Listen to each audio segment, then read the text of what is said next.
So, müssen wir nochmal einen Gong machen? Ja.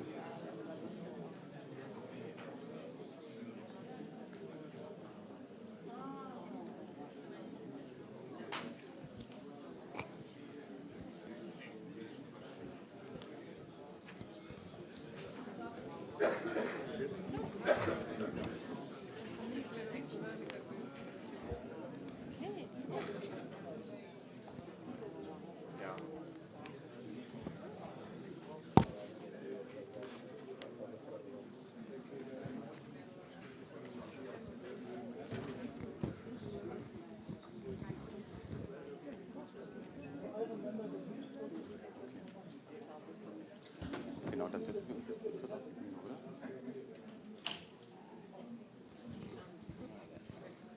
Genau, dann wieder der zu wem du möchtest.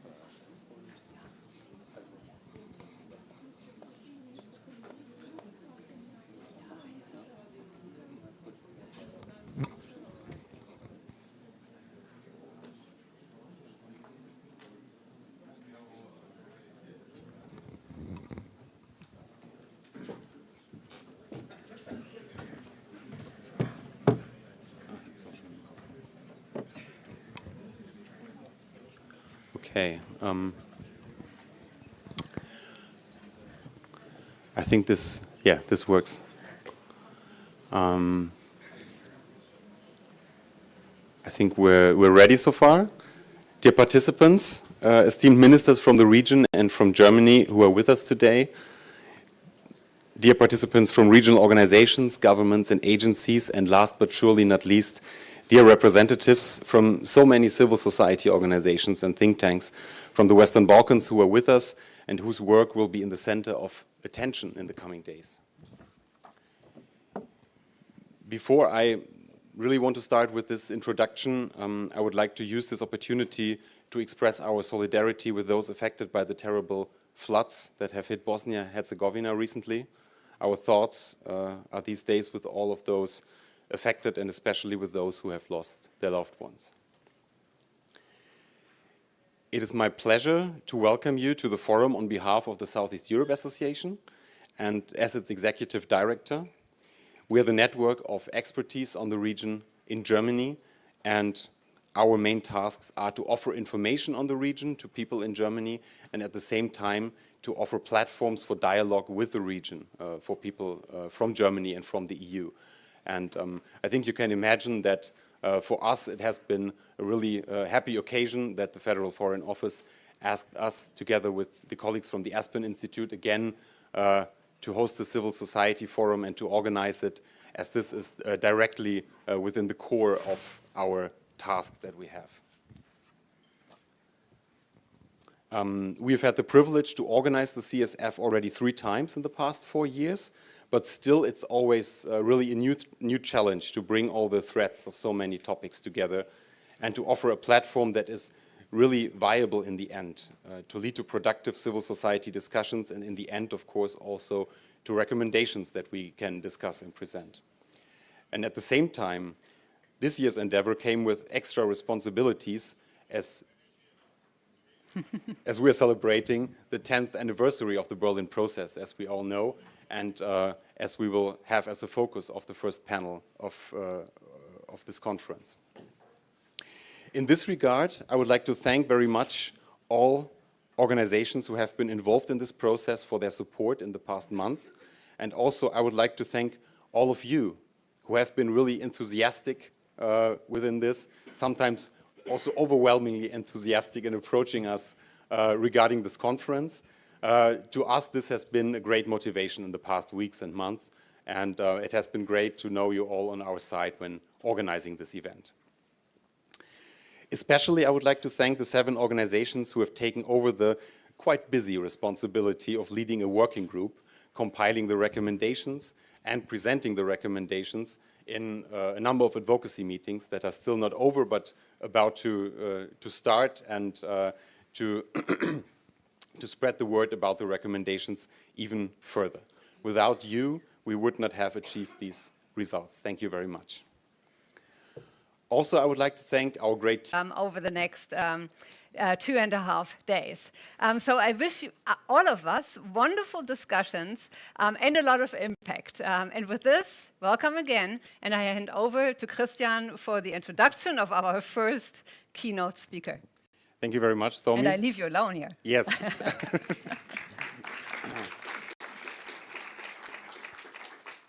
Thank you, Stormy, for this energizing input. I think I should have let you start first to get the crowd going.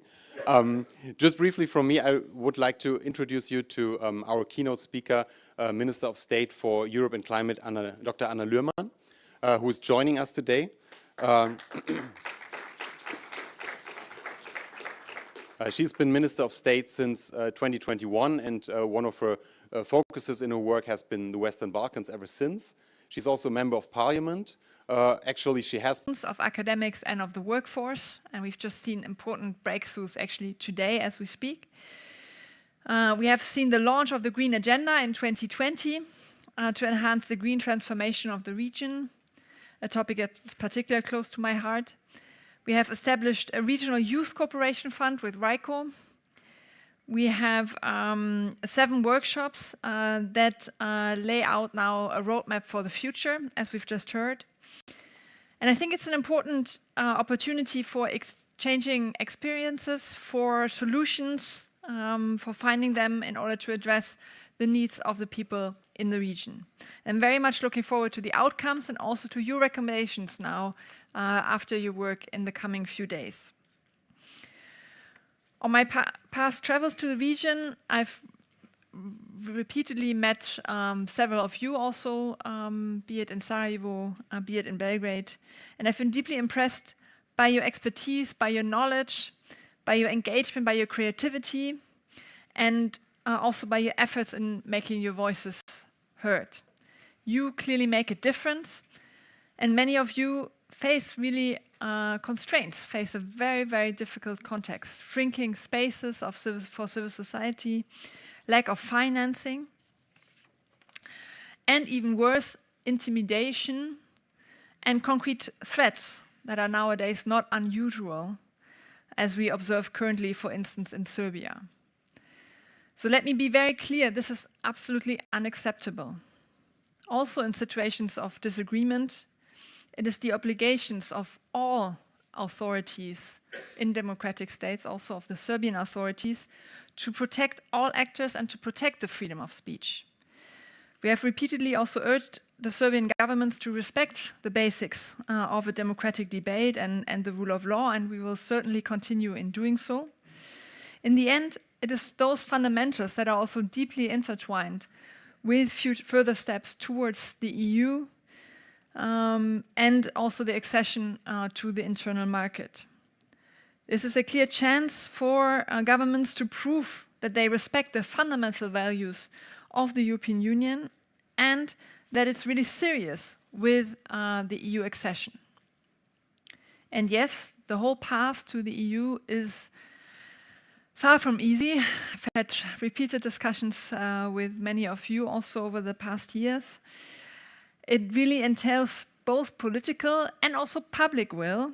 It entails trust and cooperation, and particularly in times when we see attempts of division and destabilization aimed at halting any progress towards a prosperous, a safer, and a sustainable future.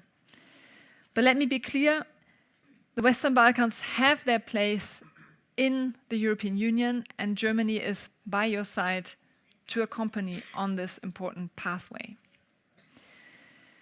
The Berlin process stands for this path with diverse formats of cooperation and of discussions. And the road to the EU, as you all know, is not just an exercise in ticking some boxes. It must also include media, technologically and digital processes, information manipulation. They all deepen the distrust, in particular in agents of change. On my visits to the region, I've frequently engaged with fact-checkers who are working relentlessly to put together the facts and to make sure that an informed debate can take place. Also, big thank you for that. Our efforts are substantial and more needed in these times of disinformation and division. Also, reconciliation remains a painful necessity if the region is to heal and to move forward together. In the Western Balkans, we can see firsthand how civil society leads the way when political leaders are actually stuck in old narratives. Your working group reminds us that all the while we can't change the history, we can certainly together shape the future. Together, let's continue this journey forward to a future where the Western Balkans take their place in the European Union, a union of peace, a union of prosperity, and shared principles and values. Let's move forward together. Thank you very much. Looking forward to the discussions.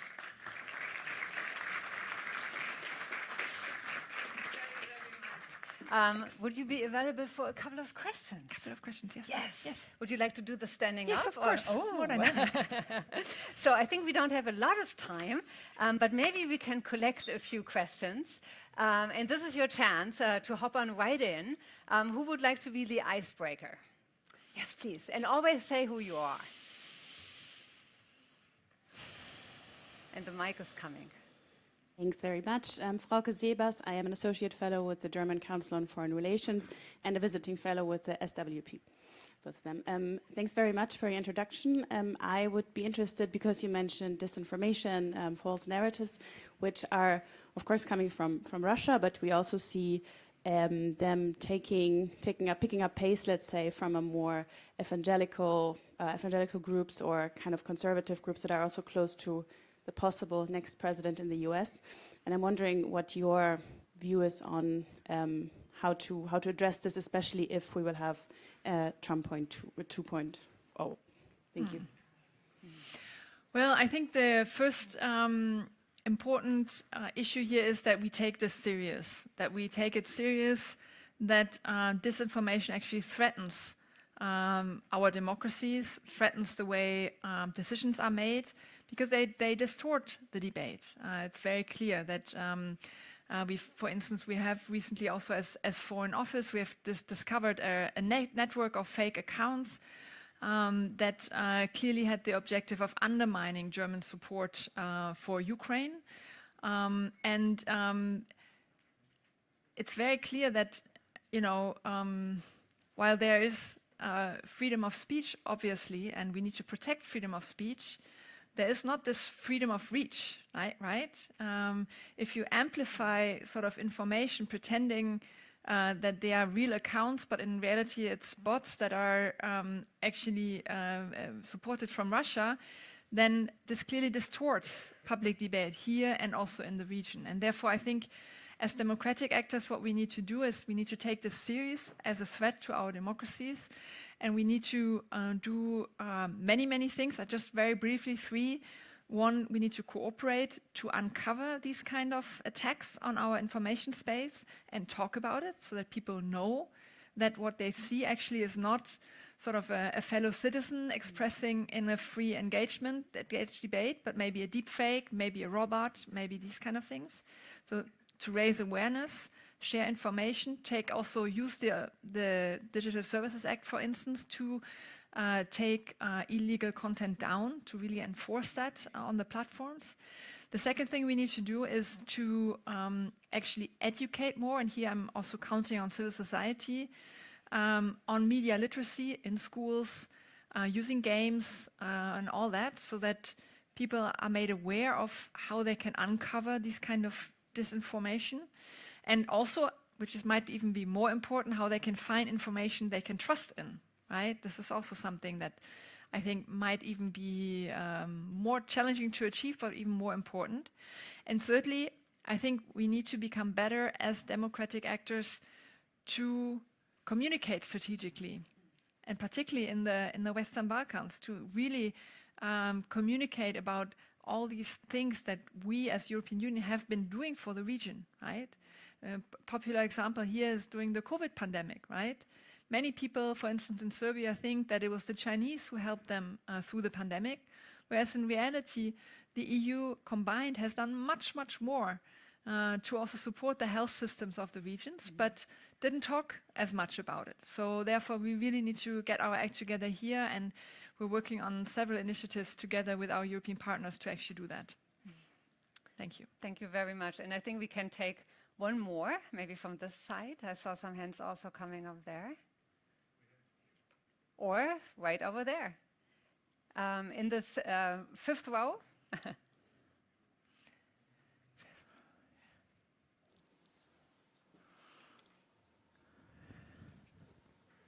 Thank you very much. Mirko Popovic, Renewables and Environmental Regulatory Institute from Serbia. First of all, I would like to thank you for your statement about the growing oppression towards civil society in the region. It is highly important. However, despite obvious success of Berlin process in different areas, we may conclude that when we speak about the rule of law in the region, we face deterioration from year to year, which at the end result, which this situation of civil society, particularly in Serbia. Upholding the rule of law principle is essential not only because of principle, but because of its direct implication on different policy areas, particularly green transition and energy transition. It is impossible without the rule of law. To make long story short, my question is how this issue of deterioration of the rule of law and oppression towards civil society will be addressed during Berlin process in your negotiation with governments. I understand that this is a space which is more comfortable for such statements. How this issue will be, if you can share with us, and what outcomes of this Berlin process could be expected in terms of deterioration of rule of law and oppression towards civil society. Thank you very much. And maybe we take the lady there as well, because she was so nodding and she also wanted to jump in. So if you could just hand the mic over the two rows, I think that's it. Yeah. Thank you. I'm Orchidea, coming from Tirana, Albania, from Center Science Innovation for Development. I was noting because my question was in the same line. We see, you mentioned rightfully, shrinking of civic spaces, and also, I just want to start from your last comment that the EU, or the work that the EU is doing in the Balkans, is not that well communicated. I would say it's communicated, but sometimes it's done jointly with government-run programs, and also it has a government counterpart on behind. And trust is so low towards our institutions in the Western Balkans that it also affects the way that the EU is perceived, because they are perceived as agents who are legitimizing our governments. For example, we had quite a huge success going in line with the environment line with Vjosa and safeguarding the last free-flowing river in the Balkans. But a couple of months ago, what started to happen in Albania was people or companies started to wanting to take water away from Vjosa, so impacting regional and local ecosystems. So although these measures that are supported from EU but also international partners, at first you see that there's some positive result, then you see when implementation of safeguarding these measures is not happening throughout the whole of the region. And my question is in line with what Marco was saying, that how are you at the forum going to ensure that the recommendations coming from the Civil Society Forum are actually included, but also presented and also used in nudging leaders of the Western Balkans in taking them into account?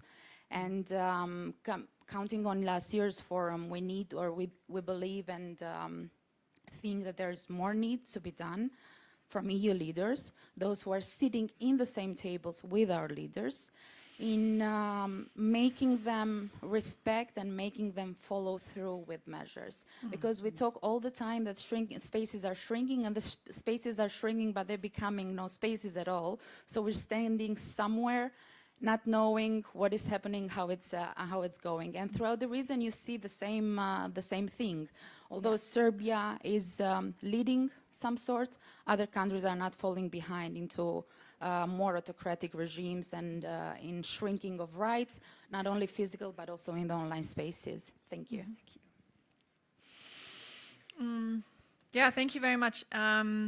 I have to say that I, in some regards, share your frustration that we have many pleas from civil society forums like here, but also from the European Union, and also what we as sort of politicians voice in our many conversations with leaders in the region for the rule of law, for the respect of civil liberties, of freedom of speech and all of that. And then we often get reassurances, and then the implementation sometimes happens, but sometimes does not happen. So therefore, I think what needs to happen here in the Berlin process is first really that voices are heard. I mean, this is the point of a conference. This is mainly about sort of making sure that not only one perspective is there, but really a plurality of perspectives. And probably Manuel can talk also a bit more in detail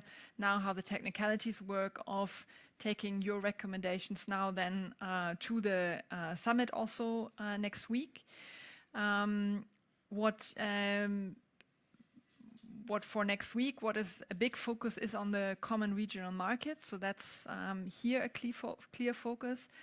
I focus in my work a lot on the EU accession process, where we have very, very clear instruments actually to say, look, here are the concrete steps, for instance, for an improvement of judicial reform in Albania, where we've actually seen quite a bit of improvement, maybe not as much as you like to see, but we have seen sort of from where we started, we have seen some improvements. And now with the growth plan also for the Western Balkans, the Commission has also an instrument now where very clear improvements in rule of law situation are then also linked to financial flows.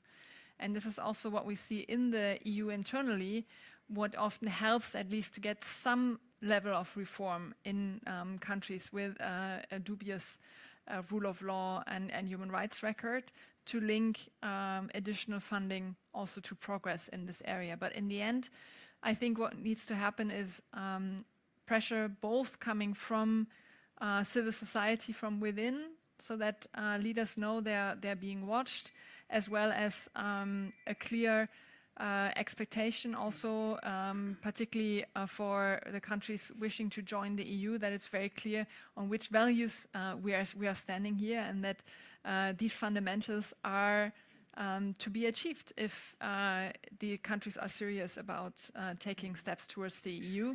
But again, I would say there are also rays of hope in some areas. Also, if we look to recent developments in Montenegro, for instance, we also will be able to open another cluster of EU negotiations with Albania next week, actually. So there are some positive developments as well, but there needs to be continued pressure.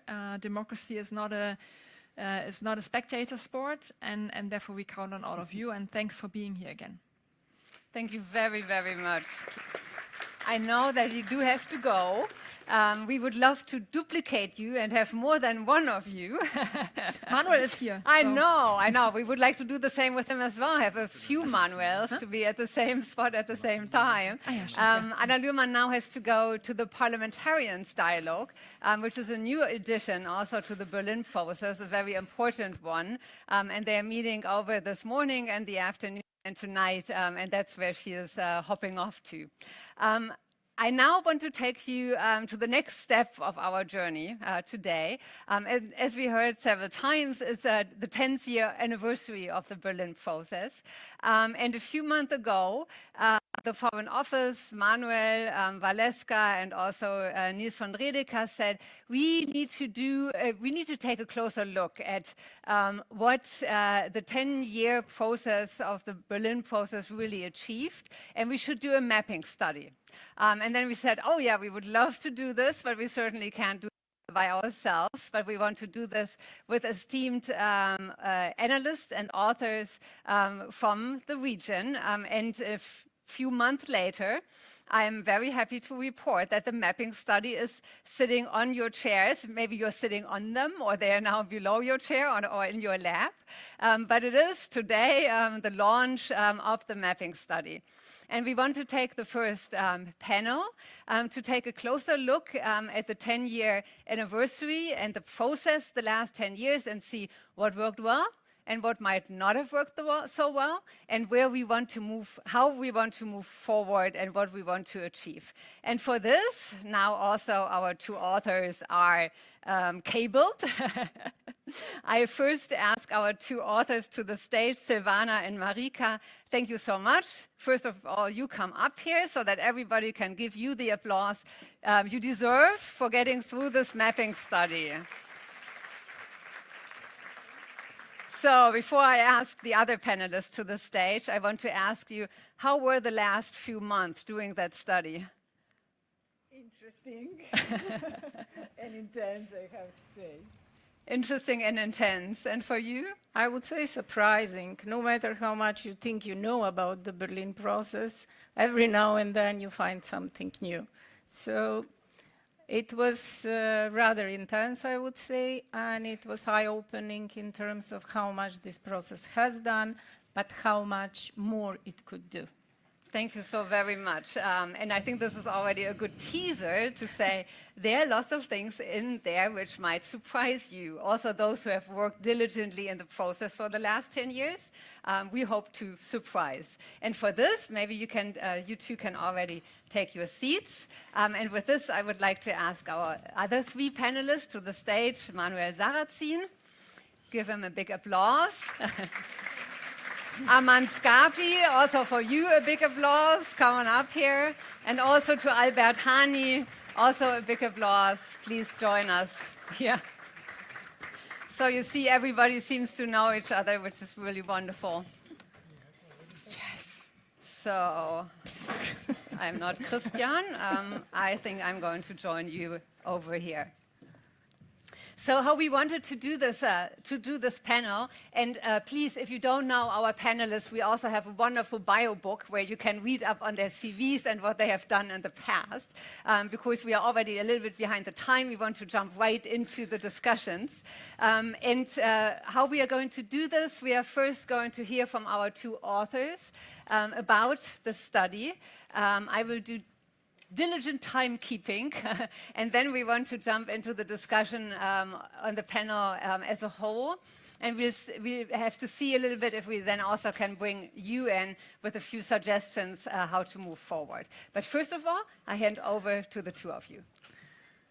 Thank you very much. I will start first, and I just want to say it's a high task to present such a complex endeavor as the Berlin process in 5 minutes. So obviously, we cannot tell you everything, but you have the study on your chairs. So we'll just give you a few highlights and the most important aspects of the study, findings and outputs. And then you can ask questions in the session or afterwards privately in the conversations. So you all know, Berlin process was established by Angela Merkel in 2014. I'm not going to talk anymore about history, but certainly the motivation was to understand better what has happened under the umbrella of the Berlin process for the past decade. There were 10 summits held in 8 countries. First was Berlin Conference, called Berlin Conference in 2014, with only 2 countries firmly on board, France and Austria, only to grow to 10 partner countries, 9 EU member states, and plus the UK, and 6 West Balkan countries. For 10 years, there were more than 100 formal and informal meetings of the ministers, civil society, various stakeholders, all of whom contributed to the development of the Berlin process. In the study, our methodology was to look at the available documents, outputs, but also some great literature and analysis of the Berlin process in the past 10 years. We divided the study into 6 policy areas. You will see if you look at the printed copy. And this is more to help us, with the analysis, but obviously all the areas are intertwined and highly relevant to one another. So I was, and I think one of the main findings of the study certainly is that among all the outputs, and we identified 42 outputs and around 40 topics, some of them are already sustainable and are likely to remain sustainable, while the others have sporadically appeared on the Berlin process agenda. And what drives sustainability is like 3 pillars. One is commitment of the partner governments in the Berlin process. The other one is structured financial support for specific initiatives and projects. And finally, organizational support, for example, like RCC, for the implementation for specific initiatives. Where these 3 pillars were not firmly established and identified, it was more likely that the initiative will not be successful, or at least will be less successful. So, for example, in the domain of societal cooperation, we have to recognize the Civil Society Forum, which was established in 2015. And certainly managed to come back every year and to contribute to the Berlin process and to all policy areas and topics, but it's not financially sustainable because it doesn't have dedicated funding, and as such remains problematic and depends on the hosts or the chairs each year on whether it will be held or not. So that's one of the challenges. Other areas, how long do you have? Other 2 areas? I'm just going to mention other 2 areas that we looked at are political and security cooperation, extremely important with the deteriorating situation across the West, stability across the Western Balkans, and foreign policy, which focused on the collaboration of the foreign ministers, key actors in the Berlin process, and bilateral disputes resolution that managed to stay on the Berlin process agenda. Thank you so much for this concise and timely introduction. And with this, I hand over to Silvana. Thank you, Stormy. Yeah, you have the study in front of you. There are lots of details. I would just briefly summarize that these 10 years were very rich, not only in content, as there are 43 outputs that are noted in the study as different initiative declarations and so on, but it was also very rich in context. That means that everything that was going on a global or EU level, and particularly on the level of the Western Balkans, was reflected in the Berlin process. And that is really one of the major value added to the process itself. It represents a very specific format of dialogue between the Western Balkan countries and the 10 partner countries. There are so many at the moment in the Berlin process. So the only thing that was not that was identified maybe as a challenge was that the process has not been institutionalized. That means it started with a framework of 4 years, no secretariat was set, no designated fund, and that's why we have quite a peculiar form of financing through different instances. However, that is one of our recommendations, that maybe a small secretariat will actually contribute to following the process in a way that it will be clear what are the achievements, what is the potential for further achievements, and what are the areas where still some work needs to be done. We have elaborated on 6 policy areas. I was working on regional economic cooperation, transport and connectivity. It was set as a one package, and that's one where we have really tangible results. One of them that is often mentioned is Rome as home regime, which enabled the countries to connect each other. These type of tangible initiatives are something that actually brings the process, the Berlin process, closer to the citizens. And that's one aspect of the Berlin process that needs to be reinforced. Another challenge or driving force that we realize it's there, and it actually counts for all the initiatives that were successful, is the policy alignment. Very often, the initiatives that are initiated at the Berlin process require policy alignment among the Western Balkan 6.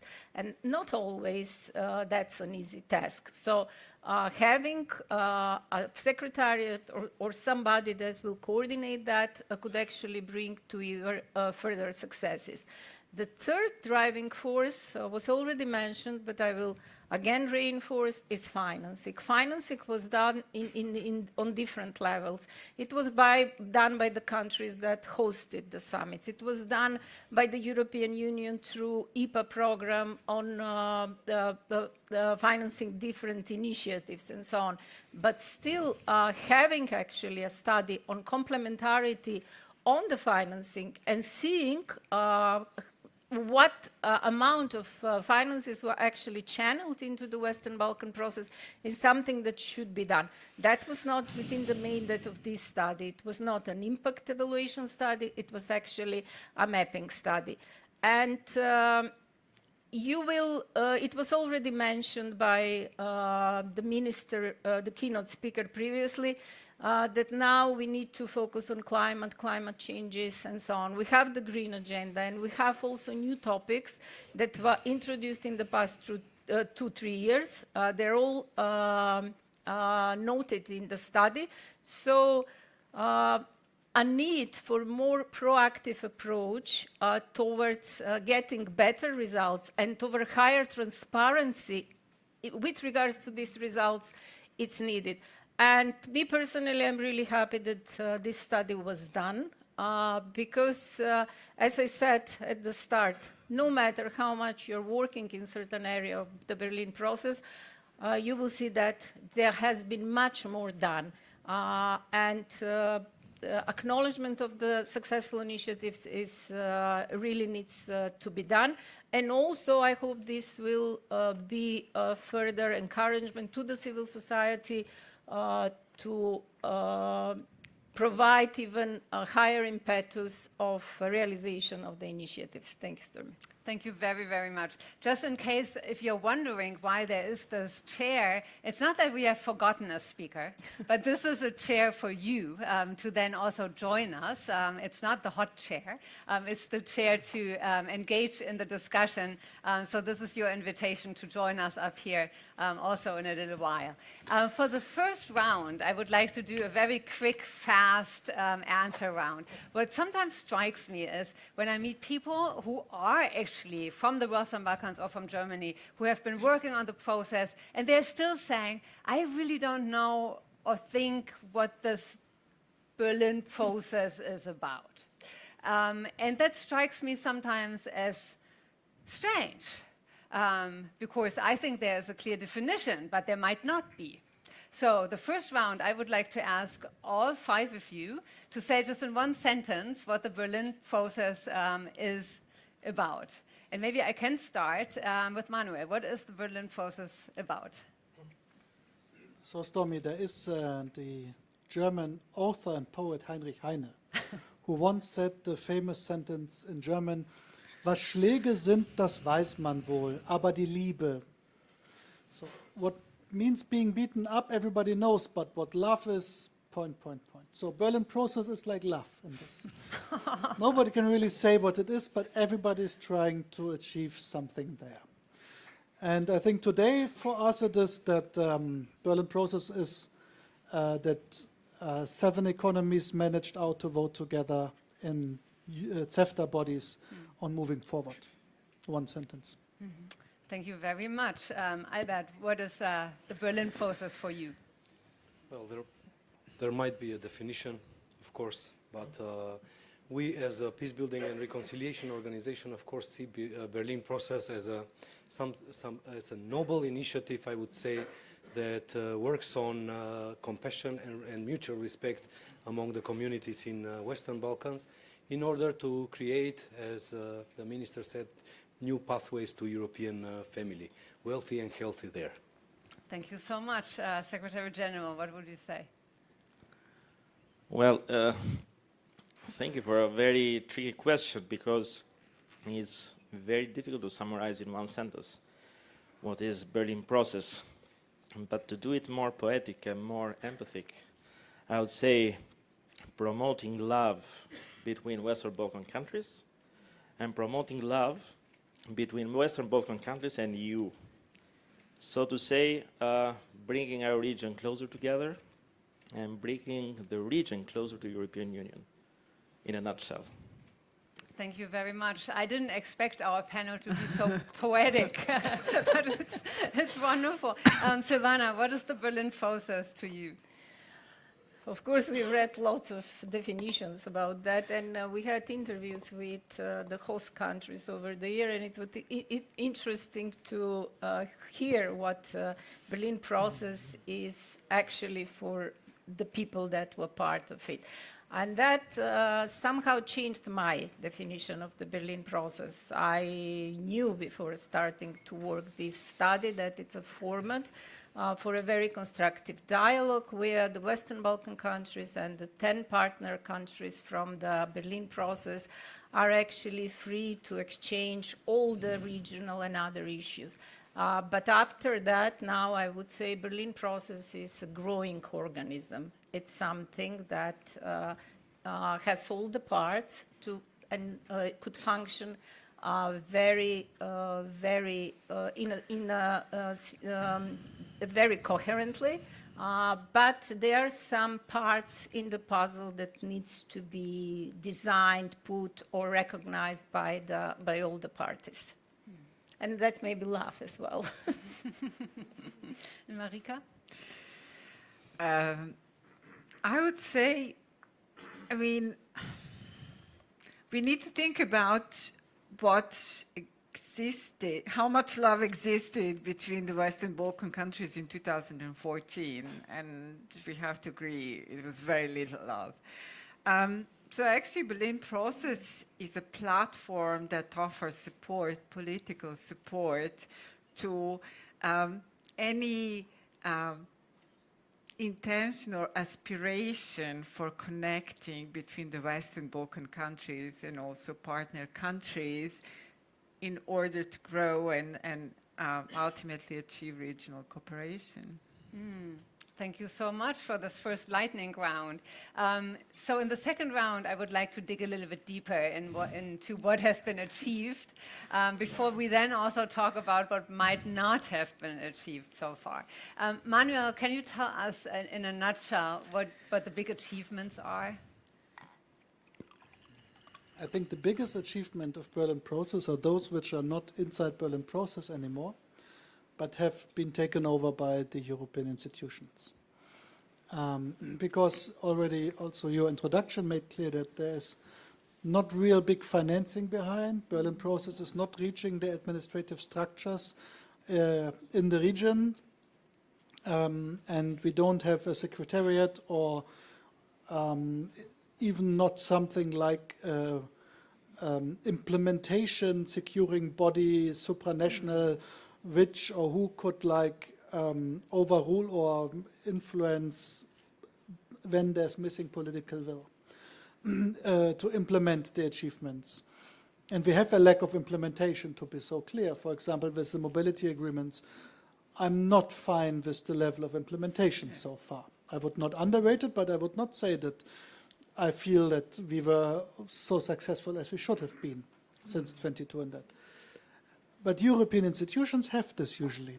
They have the money, they also have over the enlargement procedure and over the growth plan, national reform programs, much bigger tools to get in. And in many areas, like for example transport, also energy, they have the legislative part under their control, not only on the European side, but also for the bilateral relationship between every single country and the European Union, over the SAAs, for example. So as we see now. So I think this is the biggest thing, that there are many initiatives which are today seen as European or European institution-owned initiatives like Transport Community, which were actually originated in the starting from the Berlin process. And now we don't have to work anymore on them. They have their own life. They are adult in Europe.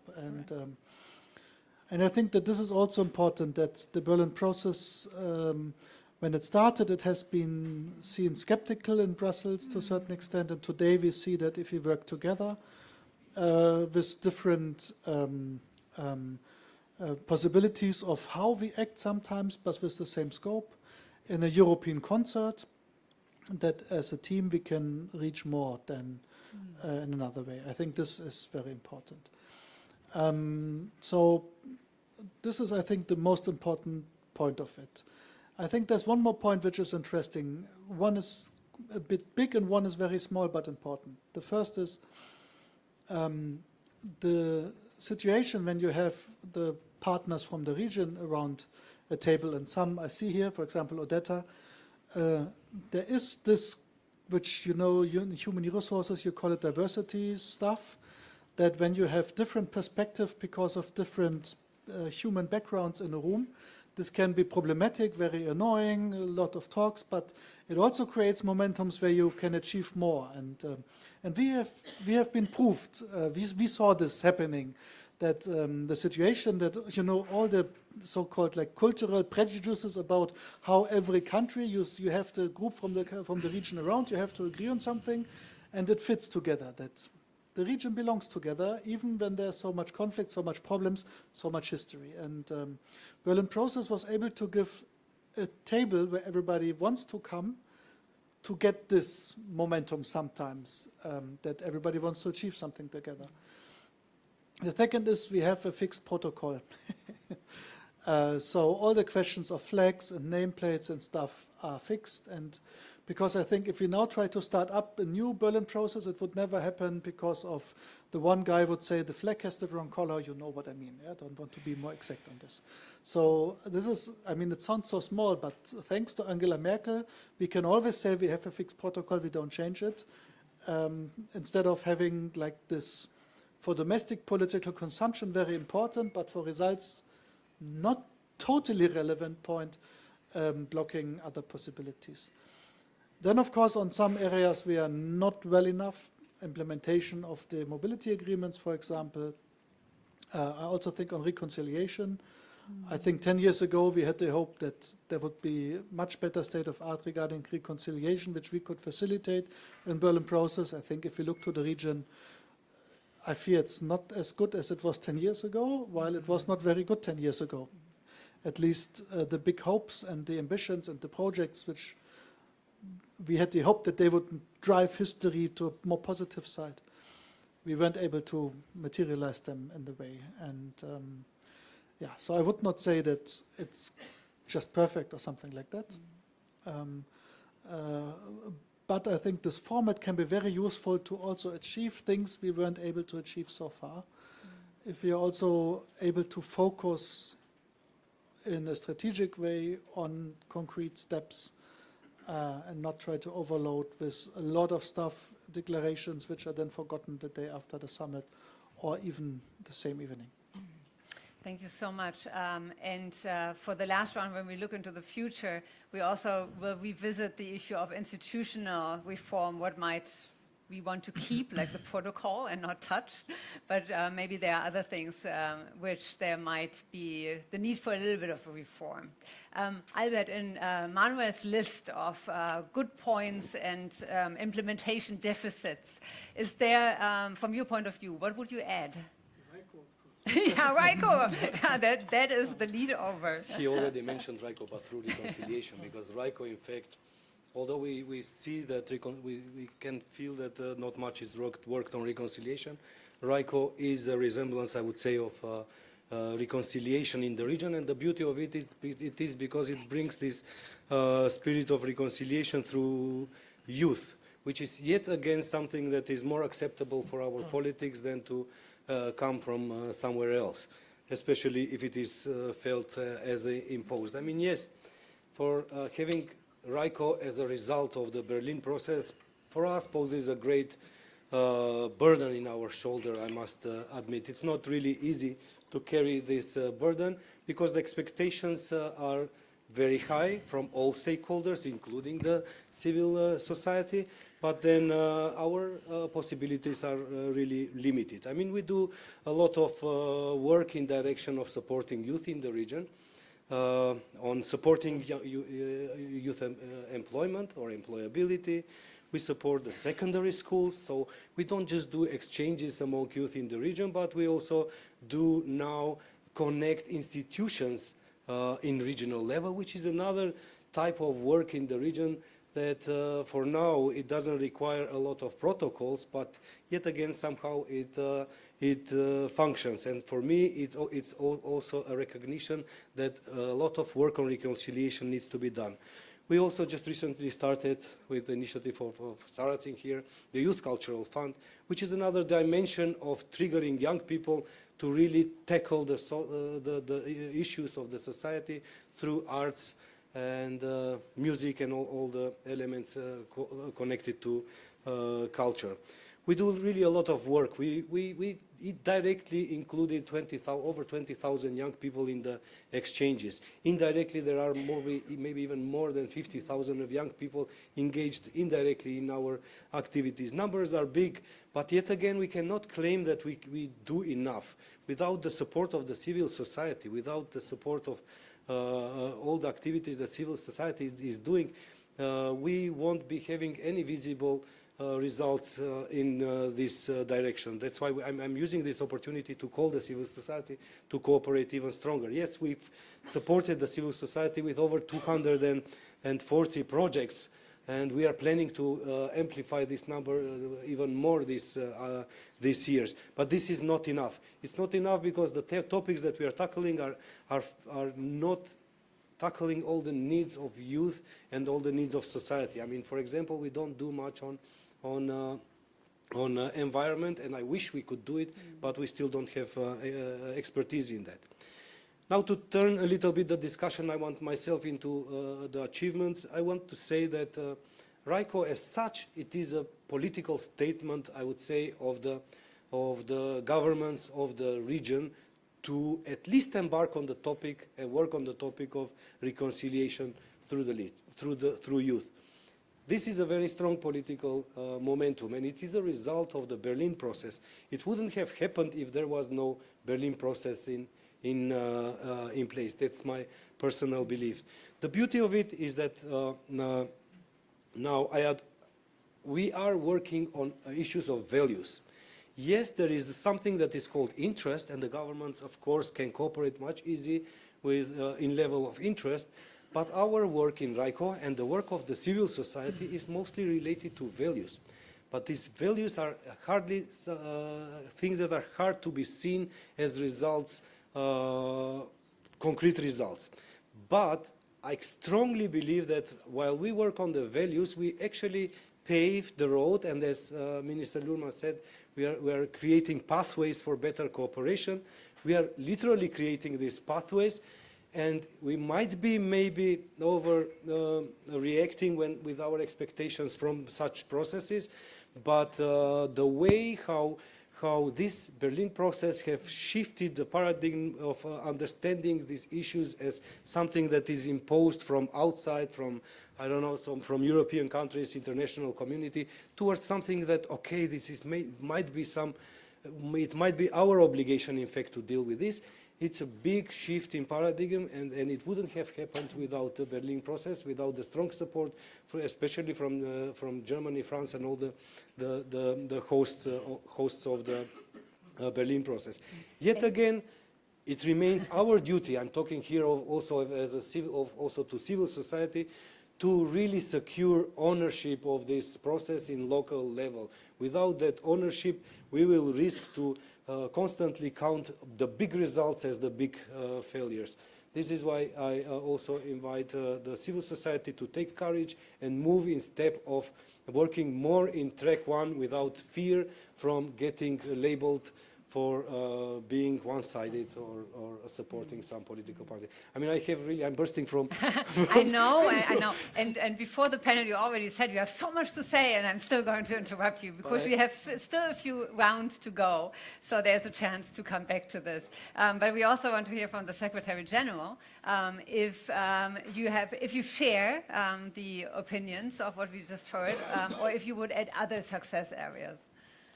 To be brief, I would say just yes. I share the same thing, but not. Well, actually, speaking from a perspective of a diplomat, working for a long time in the Albanian Ministry for European Foreign Affairs, Berlin process was perceived as, in the beginning, with a lot of skepticism, frankly speaking. I have to be very frank with you.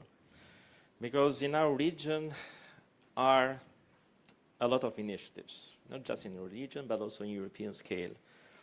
And all of them, or most of them, had one main focus, integrating Western Balkans as soon as possible to the European family. But given the fact that some of these initiatives, organizations had discrepancies, they had problems in achieving outcomes, and missing the financial support to reach their goals, we saw even these initiatives as a very skeptical one. But looking at the launchers of this idea, Germany, France, and other, say, leading countries within the European Union, we saw year by year a progress in what Berlin process have achieved so far during this decade. We see now a lot of regional mechanisms that are part of that process. Here is mentioned RICO, or Western Balkans Fund, or Common Regional Market. So it's quite a number of initiatives which tend to achieve tangible results in first bringing the countries of the region closer together, and secondly, bringing the whole region. I was referring to the word love that I mentioned at the beginning, bringing this region closer to European Union. Minister Luhrmann just presented a very big achievement for Albania, which is about to happen in the eve of Berlin Summit, on the 14th of October. The next day, Albania will launch or will hold the second intergovernmental conference with European Union, namely starting the technical negotiations for accession to the EU for the first cluster of the chapters of acquis. And by the end of the year, we expect and really hope to organize the third one. So, speaking of these achievements, I would say that Berlin process has given a lot of contribution in that direction. It was very hard for our region, because I'm representing somehow the region, to set bridges in the past between us due to the historical divisions and prejudices over each other. But bit by bit, with this initiative supported by Berlin process as a mechanism, including not just the region but also European Union, we see now countries and societies closer together. We see civil society, for instance. We have RICO. We have Western Balkans Fund. I see in the room my dear colleague Jesh Murat, Secretary General of Western Balkans Fund. Some days ago they celebrated or commemorated the 7 year of the activity of Western Balkans Fund, which in its sense has gathering together the civil society, because I'm referring also to the topic of this panel, bringing society closer to each other. So, in this sense, we see less prejudices, more connections, more connectivity between us. And also speaking of economic cooperation between our countries, we have a common regional agenda, which is a common regional market, which is a very important milestone in our cooperation, because without economic development and connections, we cannot go forward. And we want to see our region coming closer to European markets. This is something we have to promote and to make our economy coming closer to that of EU. So, in a nutshell, I would say that Berlin process has achieved a lot, and of course it has yet to achieve. We are going to celebrate the 10th anniversary after some days, but we're going to see a new decade of Berlin process, and we need to see more tangible results. And in this respect, I would like to commend the drafters of the mapping study, and pretty much I fully agree with the findings of this study and the recommendations as well, because Berlin process needs, let's say, given also the similar initiatives, some point of reference, some mechanisms of organizing and again together all events in the framework of Berlin process, and also to need more financial mechanisms. We really hope that with a growth plan, which is going to be, let's say, active in the forthcoming days and weeks, our countries will receive, let's say, financial incentive to make us more efficient and more able to reach European markets and our connectivity in our region. Thank you. Thank you very, very much. What I just noticed is that the picture which we are creating is very strange, with all the gentlemen on that side and all the women on that side. So I'm going to join you guys over there to break it up a little bit. So this seat is open now. So who can I invite to join us for a few minutes? Yes, please, come on up. And the first one who dares always gets an applause. So please always introduce yourself and always also say who you direct the question to, or if it's to everybody. Hi, my name is Sokol. I work with CDI Albania and with React Lab in Kosovo. Basically, I congratulate on the study. I found it very interesting. However, I disagree with the recommendation of actually institutionalizing Berlin process. Recently, with the React Lab, we worked in research about the informality of the Berlin process, and especially the idea on the international governance system of informality and informal mechanisms functioning around the world. And we kind of found out that Berlin process functioned the way it functioned because of its informality, because it allowed for more flexibility and more agility in terms of how we address the topics, what topics we address, the way how we actually bring them to the Western Balkan countries.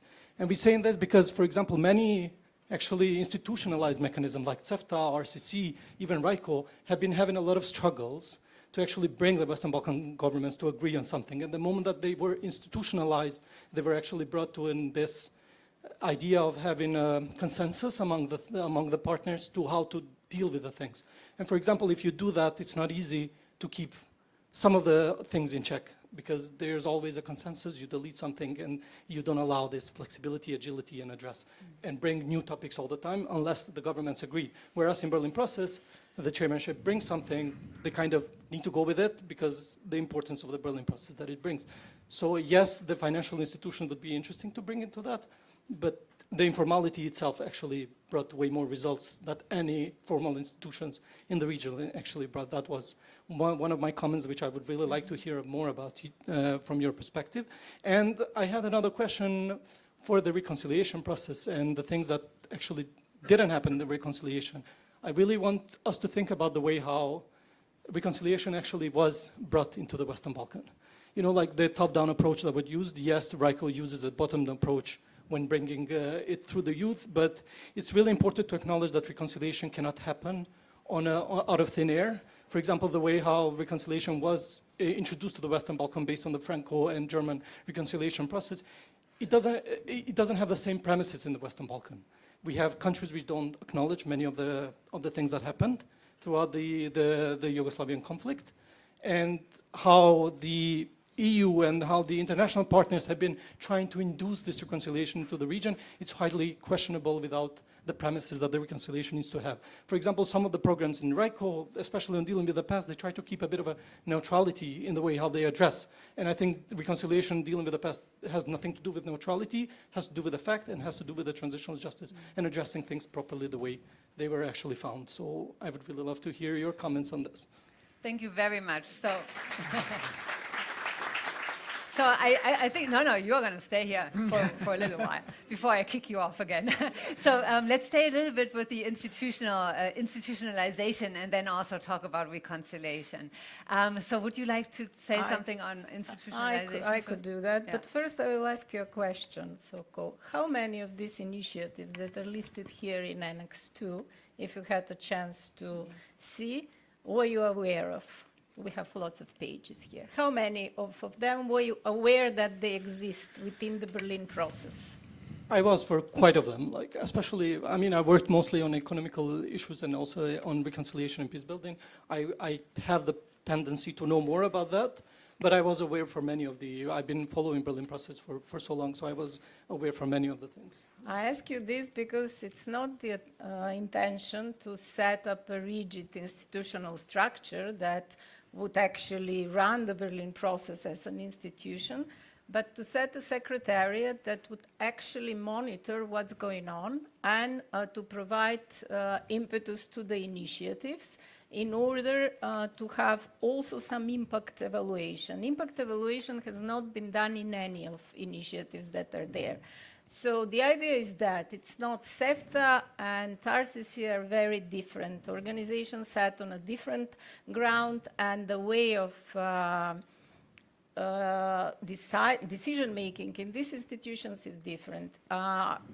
The study has just came up. Of course, none of you had time to read it quite carefully. You will see also that at the end, in the conclusion, we also conclude that the format of the Berlin process stays the same. So we have this informality and so on. Maybe as a civil society, sometimes we are afraid of this institutionalization.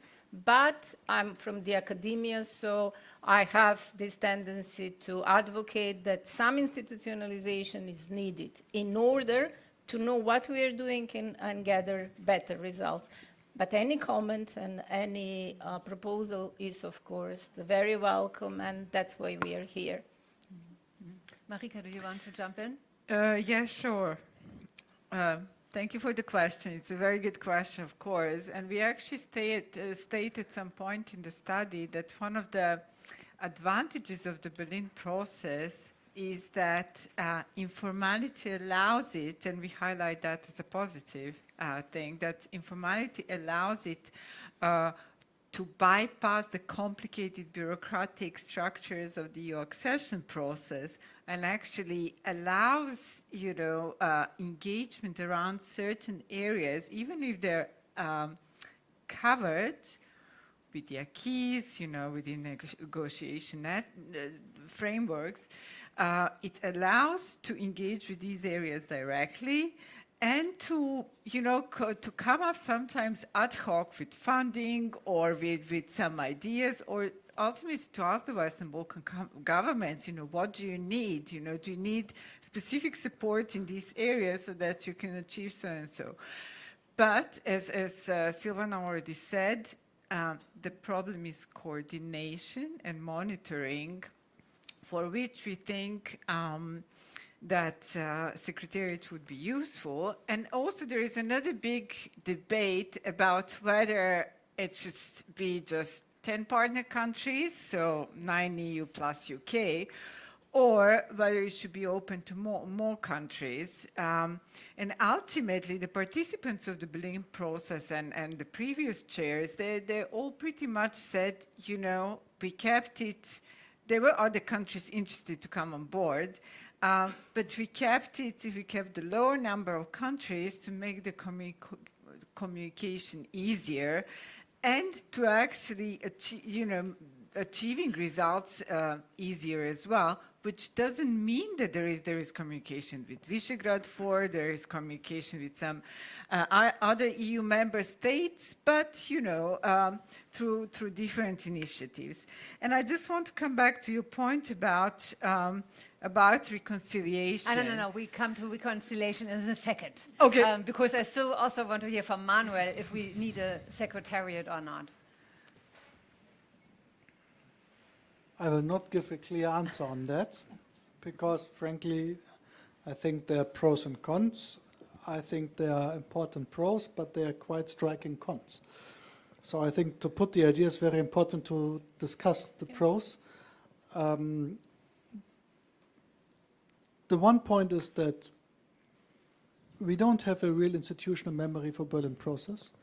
It is mainly the German government and the civil society, to be so frank. And then, of course, some other governments as well. But even in the German government, we have staff changing. And if after 10 years, also you won't have automatically like institutional memory. Like, I don't know exactly how it was 10 years ago. And I don't know, I mean, we could call Angela Merkel always. But I think there are not many people, there are some left in some positions who you could call like 10 years ago you had this and that position. Like, how was it then? But not like officially or institutionally. And this is, I think, a problem also regarding the overview on the implementation and the reminding of the necessary political will to implement. The other point is, one of the strengths of Berlin process is, and to be very frank and not diplomatic, Foreign Office not listening now, Niels. Today the Secretariat is the German Chancellery. This means if German Chancellery is inviting for a video call, it is quite different than the Secretariat of Berlin process is inviting for a video call. So it's a kind of informal formality.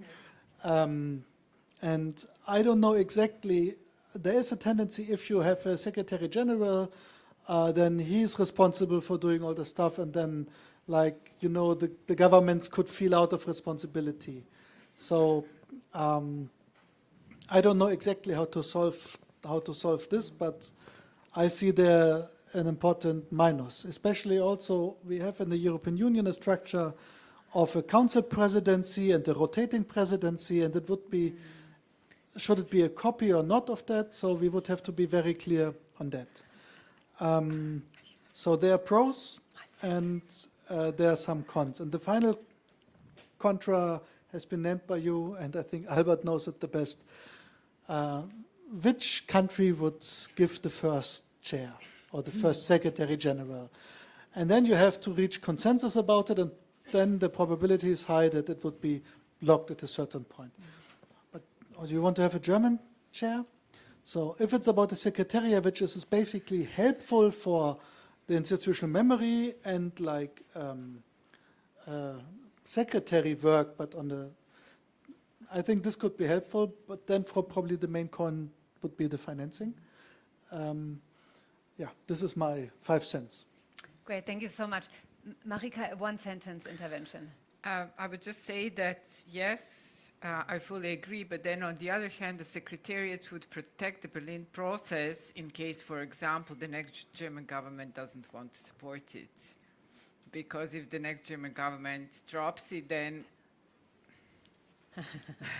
About the next German government, you can be very, very sure that it will want to support it. Okay. Whatever is the outcome of the elections, I'm very sure on that. This is perhaps the biggest strength that, I mean, we know that if not the existing coalition would take place, some of the parties from an existing coalition would have some coalition with CDU, CSU. And if you talk to everybody in the coalition and to the colleagues from CDU, CSU, they're all on board on that. So this Good is to know. Yeah. Yeah, and it's really, when you also talk to parliamentarians from the different parties, they not always love each other. There's a lot of fighting, but they are all on board on the Western Balkans. There is really a lot of unity and continuity on that issue. We now want to also talk about reconciliation. And since Reiko was also mentioned a few times, can I ask you to jump in? But I also wanted to say some words for institutionalization. I'm part of the story. I will just say one sentence. I mean, just for your information, we are already cooperating in regional level. What mostly we as regional initiatives need is synergies and coordination of activities and discussion about our mandates, projects, activities. This is something that we already do. We meet regularly with all the regional initiatives. This year it will be in Vienna, the energy community is organizing. There are also the special envoys for Western Balkans. They are also entitled to deal with these issues. The Sherpas are also there as contact points.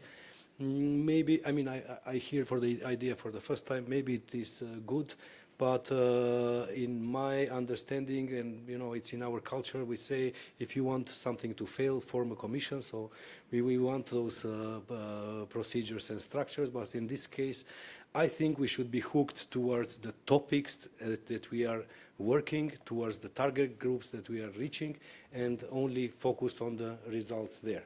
Now, this is also connected to consensus. I mean, the question maybe it's later I will talk about it, but yes, it is one of the biggest difficulties. As I said, it is these regional initiatives are political statements. It's very hard to reach consensus. I mean, everything is seen through ethnic lenses. You know, you were part also of RICO, you know how difficult it is to work on commas, on asterisks, on the flags, on this and that, and you know that every single situation on the ground, every fight on the ground reflects directly in our work. However, this is exactly where I see personally the beauty of the Berlin process. It's nice to work with like-minded people. It's very nice to work with like-minded people and do... That wasn't me. The phone just clicked something.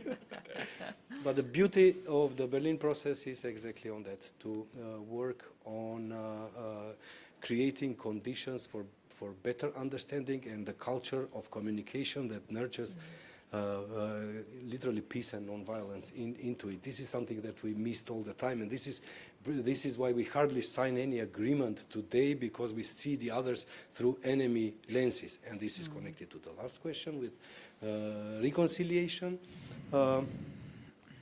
You're arguing that it is from top down the approach. I mean, I second your opinion, but I will also give some other arguments that are saying that, I mean, yes, the top-down approach, it doesn't give a feeling of ownership of these processes of the heart, but have in mind that there are a lot of initiatives on the ground that have worked a lot on dealing with the past. I see here, for example, Mrs. Kandic and RECOM and also all the initiatives that were very hard. These are very sensitive initiatives that are actually touching upon the interest of the political elite that doesn't really feel very happy to work on these issues. However, we know it is necessary because, as I said, we know we are creating values that will help politicians later to sign easy the agreements that they are now prizing everywhere, wherever they sit. The reconciliation process, it's a very hard process in which you cannot see really result. Top down, yes, and as you said, I mean, there might be a need for financial support. I mean, bottom up, but yet again, I think it should be a comprehensive approach of including all the stakeholders, from civil society to intergovernmental organizations such as RICO, to governments, really making them interested, and then, of course, the international community. We are often going with problems of reconciliation to international community, but have you ever approached governments and saying, hey, listen, we need to work on reconciliation and support us on reconciliation? And this is maybe our fault. We need to trigger them by also problematizing these issues as much as it is possible, so they understand that when we go to them, they need to really take it seriously. Like this, they are only expecting from foreigners to support this initiative. Thank you very much, Secretary General. I will bring you in the next round because I do want, and we come back to you, I promise, I promise. But I would like to thank you, so to give somebody else also the chance to join us up here. So we ask somebody else to come up, and then I hand over to you again. So who would like to come up here and join us? Yes, please.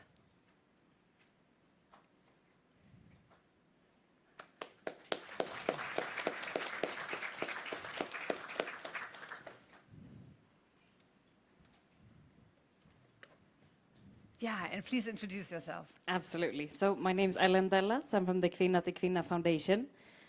We work with, we work with the Western Balkans on kind of using the EU accession to promote women's rights in the region and work together with a lot of brilliant partner organizations across the entire region. Okay. Thank you so much. Before you ask the question, I wanted to hand over to you, and then we come back to you for your question and your comment. Well, thank you for giving me the floor, and just a few words on reconciliation. Well, in my perspective, Berlin Process has done a tremendous job with respect to promoting reconciliation in our region. And I want to date back the history. 10 years ago, it was almost beyond imagination to see all 6 Western Balkans countries sitting at the same table and taking decisions for their own region. I'm referring to, Albert talked about RICO, but I've been present while negotiating both agreements for establishing Western Balkans Fund and RICO with the city in Tirana, how difficult it was to reach a common consensus between the whole 6 representatives, namely speaking, representatives from Serbia and Kosovo, being together in the same table and negotiating an agreement where all these countries were considered as equal. And it was very hard, but now we see these countries present together. We see, we're referring to the civil society, we see NGOs coming from all countries of origin, pairing with each other and achieving tangible outcomes with their projects. I mean, with respect to reconciliation and connectivity between the peoples. Of course, in a forward-looking sense, given the somehow troubled situation that is still at present in our region, in a political level, so to say, fueling some old tensions, nationalism, I think that Berlin Process, through its mechanism, can do a lot to keep this stage of cooperation between our countries, and also to give more incentive to new initiatives, how to better promote reconciliation, peace and stability, because it's a key word, peace and stability and reconciliation as well, a key word for future integration, speedy integration in the European family. Thank you. Well, thank you very much. Just for transparency reasons, why I'm calling Albert and Manuel by their first name is not a sign of disrespect, but that we know each other. So this is, since we haven't worked so much with each other, I wasn't cheeky enough to also jump to first name basis yet, but maybe we do that on the next panel. So please, over to you and your comment. Thank you. I'll keep it brief, but I wanted to take the opportunity to mention that as part of this, I think Avi calls it an ecosystem of Berlin Process studies. Kvinna till Kvinna finalized this year a study on gender in the Berlin Process. And while we found some best practices that can be copied, unfortunately, it has been quite gender blind in the past 10 years. One of our key recommendations is that gender needs to be included in a much more comprehensive way as a cross-cutting perspective. And so related to that, I don't have the study with me right now. It's coming with my colleague from Belgrade in a few hours. So we'll have copies if anyone's interested. Otherwise, it's also online on our website. But I wanted to ask both to you, I saw one of the recommendations also deals with gender. So I was curious, from your perspective, what did you find in your study on that relates to gender in the Berlin Process, and why did you include that as a recommendation? And then also to Mr. Saracen, how does Germany, because now, I mean, Germany has this year, for the first time, organized a gender equality forum.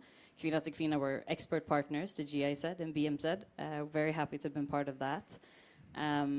So wondering how Germany looks at and plans to continue this work, also on the basis of the feminist foreign policy. So those are my two questions. Thank you so much. And I was able to take a preview at a sneak preview at your study, and it's really fantastic. So take a look at it. Thank you. Yes, we think so too. Well, over to you. Okay, yeah, I can take this one. Thank you for your question, and we briefly talked previously, not enough, but hopefully this time we'll have more time to discuss about gender. And certainly, I mean, as we said at the start, so the study is more mapping of the initiatives than assessment or evaluation, which means we didn't look at it against specific criteria to see how, you know, how successful it is in different topics. But I mean, one thing was clear, and that's gender was not mentioned. It's not mentioned in the official documents. It's not mentioned in the declarations. It's not recognized in most of the outputs, except, for example, RICO or some research. So it's very clear that a 21st century initiative which is aiming for sustainable growth and cooperation and reconciliation of the Western Balkans is unimaginable to have something like this without having a gender component, because we all know why is that important: gender equality, gender equity, you know, gender perspective to anything that is aiming to develop the region. And I was really pleased to see that we had a gender equality conference first time this year, and I also spoke to GIZ, and I know that there is an intention to integrate it into the Berlin process permanently. But I think, I don't know, it's really interesting. I'm not entirely sure why it was overlooked, because we never got a concrete answer to that question. I don't think it was, it was intentional or some sort of malpractice, but certainly there was, it's a serious oversight, and that is why we also put a recommendation in the study that it simply has to be adopted, especially, you know, for the Western Balkan countries where gender angle to politics, to economy, to education is highly problematic and unequal. So we think it's important. Thank you so much.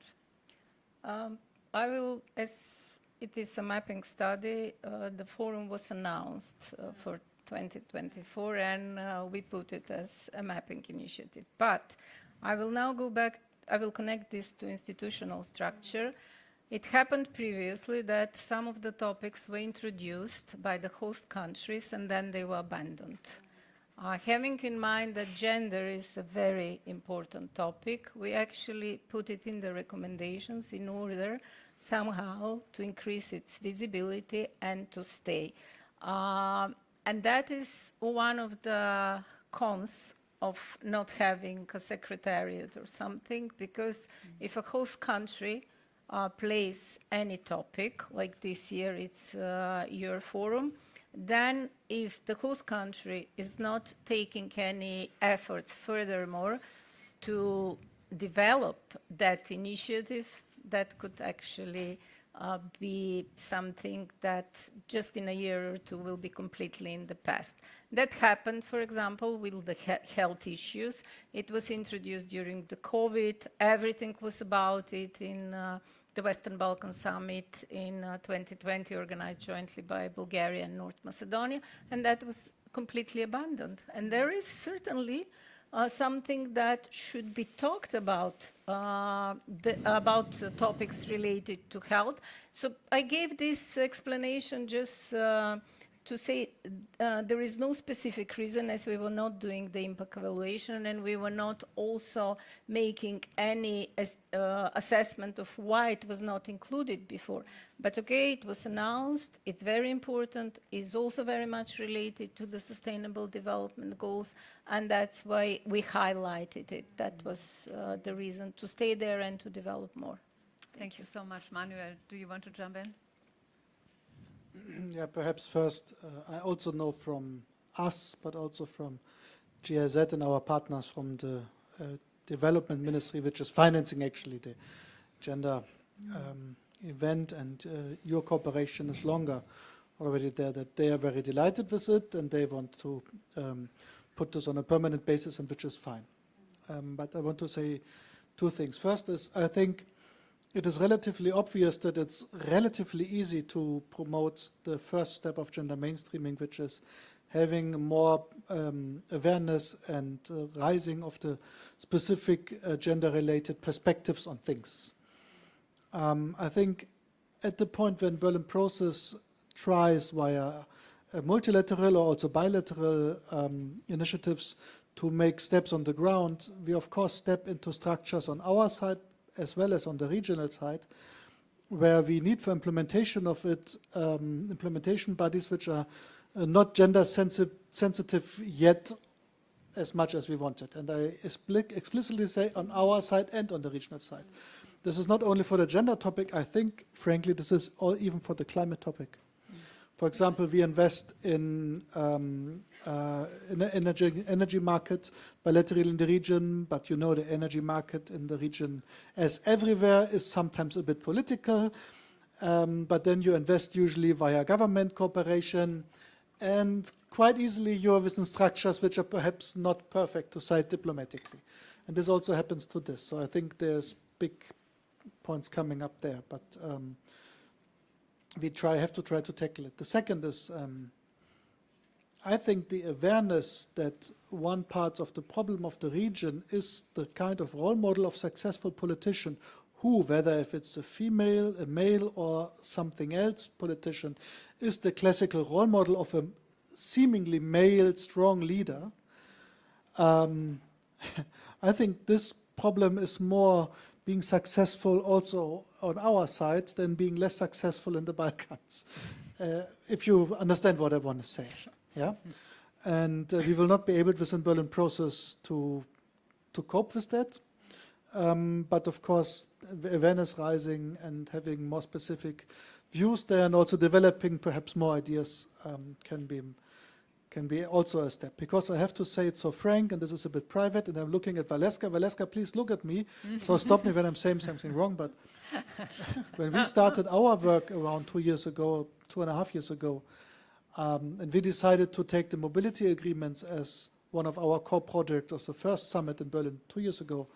This idea came, I mean, it was not my idea. It came, of course, via Valeska, everybody knows here.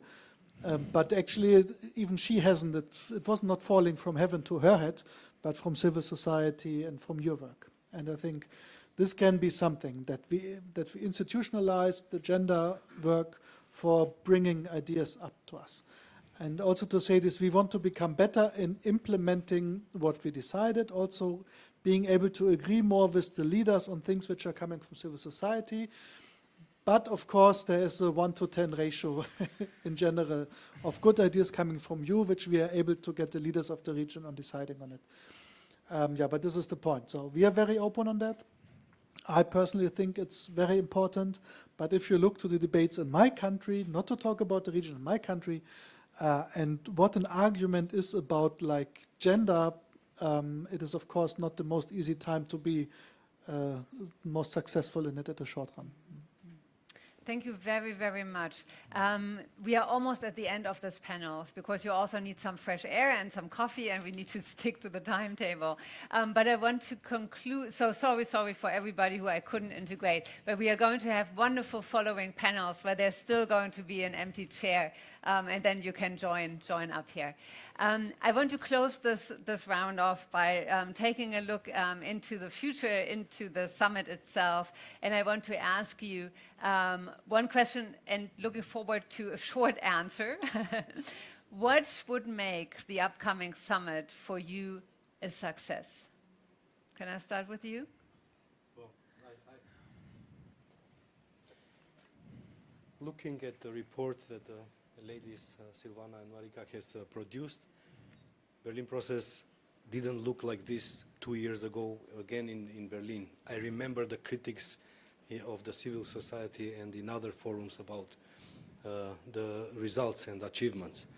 Looking at this report, it's already a great acknowledgement and recognition of what has been achieved in the Berlin process. And now looking forward, I'm really, I'm only thinking in direction of keeping and maintaining good relations with all the stakeholders in Berlin process in order to bring as much as it is possible results and just create expedited path towards the European family. This is our duty. This is very short from my side. Thank you so much. Well, let's be optimistic. I would say that the summit and the next decade of Berlin process will have more tangible results with respect to strengthening cohesion among our people on the region, our countries, our governments, as well as cohesion between the region and European Union. And my wishful thinking would be that in the next decades, all Western Balkan countries will be all together in the European family. Thank you so much. For me, the Berlin Process Summit will be a big success because I believe we will be able that all the six together decide to move on forward with concrete decisions to increase the cooperation and to stick to the common regional market. And that today we were able to have agreements decided in CEFTA with all seven, so plus Moldova, but not with a -1, with everybody on board, is a great signal for the summit. And I hope we will also be successful in this way with the action plan, the new action plan for common regional market. And I think this is the big success for the summit, which is linked to the political will of the leaders in the region to, after all the trouble we had before, which was quite visible in an unusual way, to get this done. Yeah, and I think we can be, this will be, I'm quite hopeful to say diplomatically, this will be a good news that in Berlin Process Summit, still after whatever is, and in these difficult times, in the end, everybody sticks together as a bunch of group of Western Balkan 6. Thank you so much.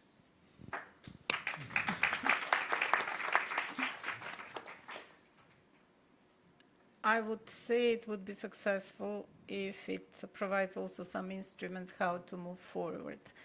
This year we will have the Common Regional Market Action Plan 2 endorsed in the summit. But last year, let's not forget that in the declaration of the summit that was held in Tirana, they said a further policy alignment is needed in order to achieve results. So I would say it would be successful if the thinking of the leaders that will sit on the table is focused more towards the results. And here I have to mention the European Commission. The European Union has moved a step forward and introduced reform agendas for the countries, which are for the first time performance-based instrument. So maybe some alignment in the thinking of both sides, as they're both in the process, in both processes, would lead to further success. Thank you. Thank you so much. And last but not least. Last but not least, I was really pleased and hoping to see it signed, the new joint declaration on reaffirming good neighborly relations and regional cooperation. I think it has some really important points and acknowledgements about what has happened so far. But for me personally, I'm really happy to see a recommitment to resolving bilateral issues between the Western Balkan countries and also with some of the EU member states, because ultimately they're currently blocking EU accession progress of some of the Western Balkan countries, and it has to be a goal. But I also want to use this opportunity to say something we didn't mention, and it's related to the declaration. You know, when it comes to gender, I think for the Western Balkans region, it's very important to tackle gender-based violence, which is overwhelming and deeply entrenched in the Western Balkan countries' culture and attitudes. And I think this declaration recognizes vulnerabilities and seeks for solidarity and trust and security of in the Western Balkans region, and I really hope that this will be a machine that will take Berlin process forward on healthier legs, if you like. Thank you very, very much. We started with Heine and ended with a very positive note. Thank you very much to this wonderful panel. Give them a big applause.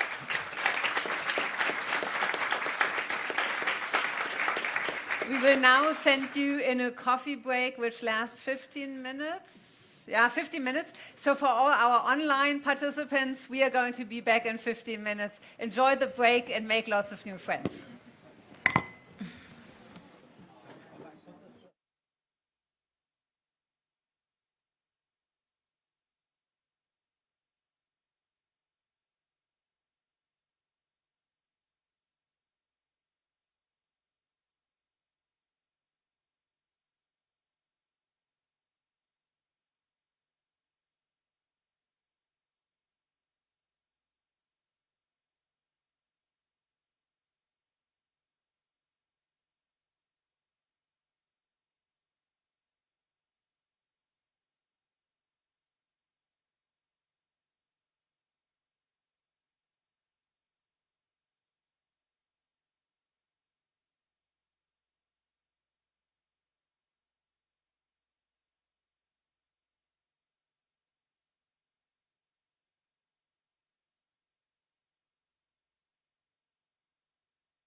So can I ask all of you to come back in? We want to reconvene with the next wonderful panel. So please join us again in the conference room and take your seats.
So can I ask everybody to come back in? I know that the breaks are always the nicest thing, but we want to continue with our panel.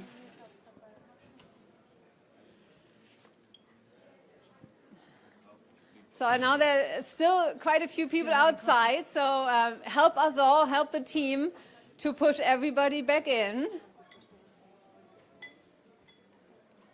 And there are also still some seats up here which are now open. So you actually don't have to sit all the way in the back. You can also join us, join us up here.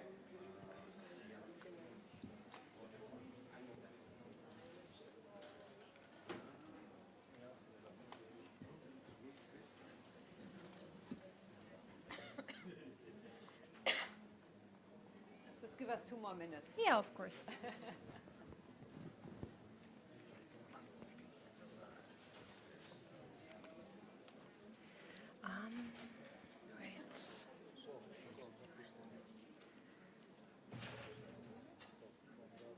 So please, all the ones who I still see as shadows on the outside in front of the doors, also join us back inside here.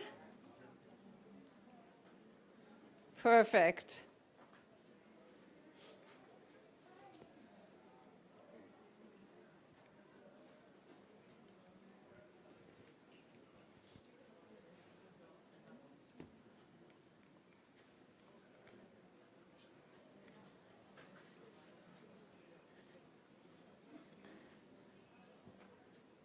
So we are reconvening with our Civil Society and Think Tank Forum. And it is a great pleasure now to hand over to Mrs. Herwig.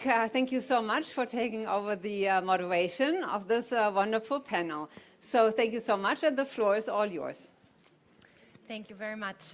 Good afternoon and welcome to Spotlight 2 of the forum today, where we will speak on the inclusion of marginalized communities. My name is Reane Herwig. I'm a policy advisor in the Eastern Europe department of the Friedrich Ebert Foundation, and I will be your moderator for this session. With me, I have 5 splendid panelists that I'd like to introduce to you. So first, I'd like to introduce Ishak Skenderi, who is active for the last 15 years in the field of advocacy and political dialogue. He's advocating for equal opportunities for Roma and other marginalized groups. He's the founder and executive director of the Voice of Roma, Ashkali and Egyptians in Kosovo. And as an academic background, he holds a degree in economics. Next, I'd like to introduce to you Nadire Recebi. She's a Roma woman from Tetovo in North Macedonia, active working on the situation of Roma since she was 13 years old.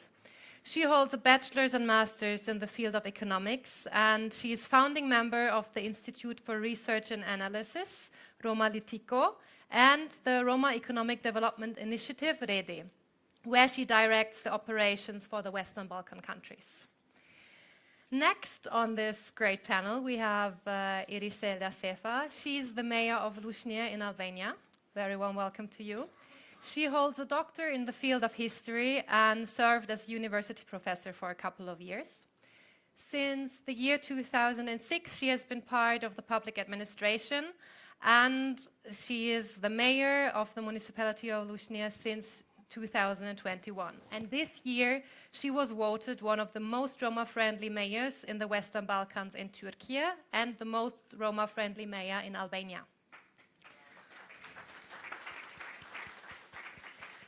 Next to me, I have Usame Zukorlic. He's minister in Serbia and is there in charge of reconciliation, regional cooperation, and social stability.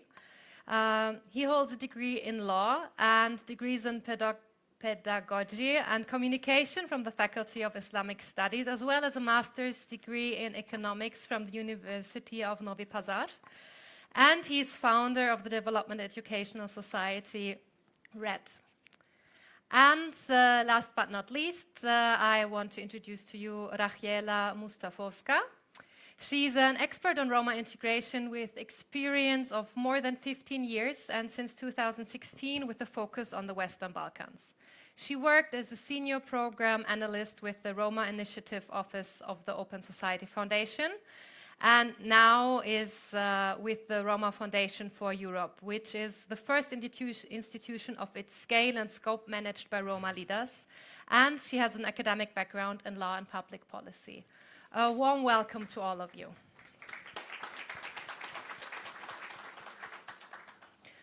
So just to explain shortly the procedure, how we will use the time that we have on this panel. So we will first have around about half an hour that we will speak on the panel among ourselves before we open up the discussion to the audience, which is you, again in a fishbowl format. So also here you see a chair on the other side of the panel. So you can also already start thinking of questions, comments, and things you want to share in case you want to get up to the panel later on.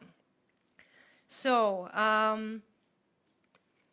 let's start with the questions. First of all, I'd like to ask to you, Rachiela. One of the challenges that Roma face are the barriers in the economic sphere, where you work also a lot on within your organization and just did another project on. So there are different issues like employment issues, including job insecurity, unemployment, workplace discrimination, to tell some of them. And I would like to ask you if you could explain to us a bit more what you found out more about these challenges, but also what could be opportunities in this field and what policymakers should need to have in mind when they think about reforms in that regard. Okay, thank you. Thank you so much, Reine, for raising this question. Actually, I would approach the question from a little bit of a broader perspective or regional perspective, taking into account also that today we are discussing mainly the issues in the region as part of the Berlin process. So the Western Balkans region, as we heard also in the introductory speech from the minister and also the other panelists, are going through various challenges. And in this, and then in the plethora of these challenges, of course, that the challenge that Roma are facing also is present, but mostly is in the margins. Therefore, we believe that we have to discuss and look at this issue from the perspective of how Roma can be part of the solution of these challenges that the Western Balkan region and the Western Balkan countries individually are trying to solve. Let's put it in this way. As you rightly said, economic development and growth and productivity and better living standard is one of the priorities of the region, which also means tasks not only for the region but also for the countries independently, that they ensure fertile ground or opportunity for people to have a better employment. However, the region itself is in a kind of a contradictory situation, which is marked with on the one hand, there is a lack of labor, qualified labor force or workers, but on the other hand, we can see from the statistical data also that the unemployment rate is high, and it's ranging from 9 to 13% in the whole region. What is the cause of this situation? So basically, there are several causes, among which is the aging of the population that, of course, we cannot stop. And then we, who are coming from the Western Balkans, we are also witnessing very often a fast immigration from the Western Balkans. This is not only our daily reality, but it also proved by research and other organizations that are, for instance, the OECD is estimating that 1/5 of the population from the Western Balkans is living abroad. Over 1 million is in the European Union. Additionally, based on the work and done from other organizations and ours, like the World Bank estimates that by 2050 Serbia will lose 40% of its workforce, 20% or 25% will be lost by other Western Balkan countries. Among other reasons is also how well our educational systems are doing in the Western Balkan region. So basically, they have their challenges and dysfunctionalities which are resulting in having or skilling people or providing or basically producing a workforce that do not have the skills that are aligned with the needs of the labor market. In that case, the result is that many of those who are exiting the education are ending up in the category that most of us know, that of the non-employment education and training, and then Roma are the mostly affected. What else is that we know? I mean, it's prejudice, discrimination, and also a lack of social contact is another reason, and it's very present within the Roma community.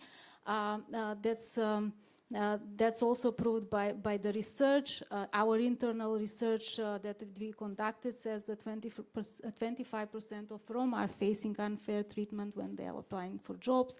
Other research, like the Balkan Barometer, shows also that 9% of the employers are not willing or unlikely to employ Roma, despite of the fact that they have their education and skills for that. So it's our reality, especially it's my reality also as a person from the country, from member of the Roma minority, that we are facing and listening stories or like that the job is not gotten because of the complexion, because of the accent, because of various reasons, or the neighborhood in which the person is living. So what is there a solution about this situation? So of course there are solutions which could help the Western Balkan region and our countries to deal with this issue. However, our focus is actually how Roma can be part of the solution. And actually we believe it in the Roma Foundation for Europe, and as it is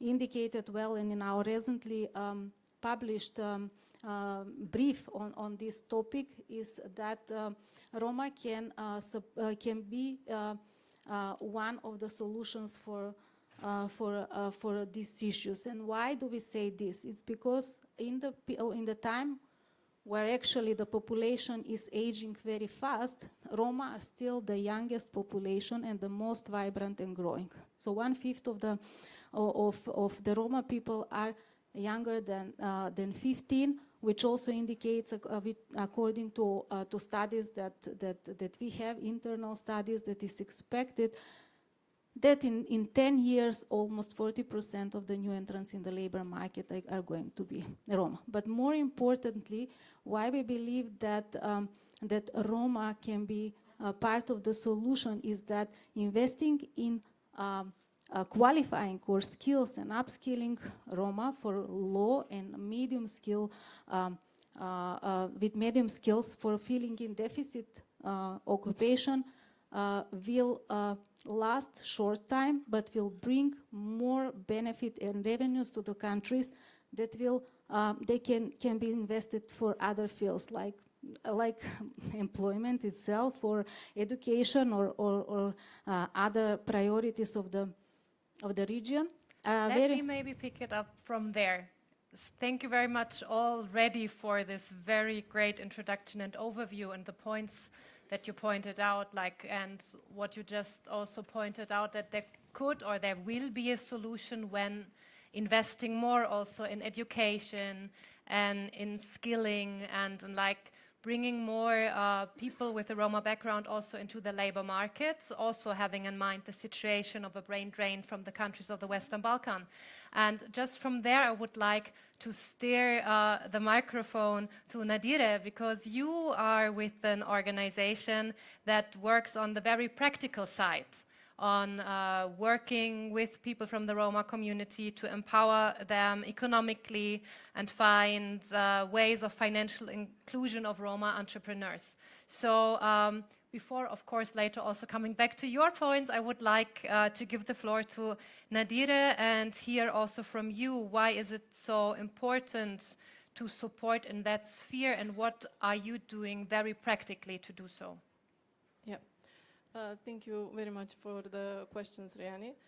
So for the beginning, I would like to give just a bit of background. When we speak about marginalized communities, the first thing that comes to all our minds is Roma and women. And the reason for this is because the issue of the Roma are so much deeply rooted, so that with the generations, everybody can easily speak loud in all conferences such as this one.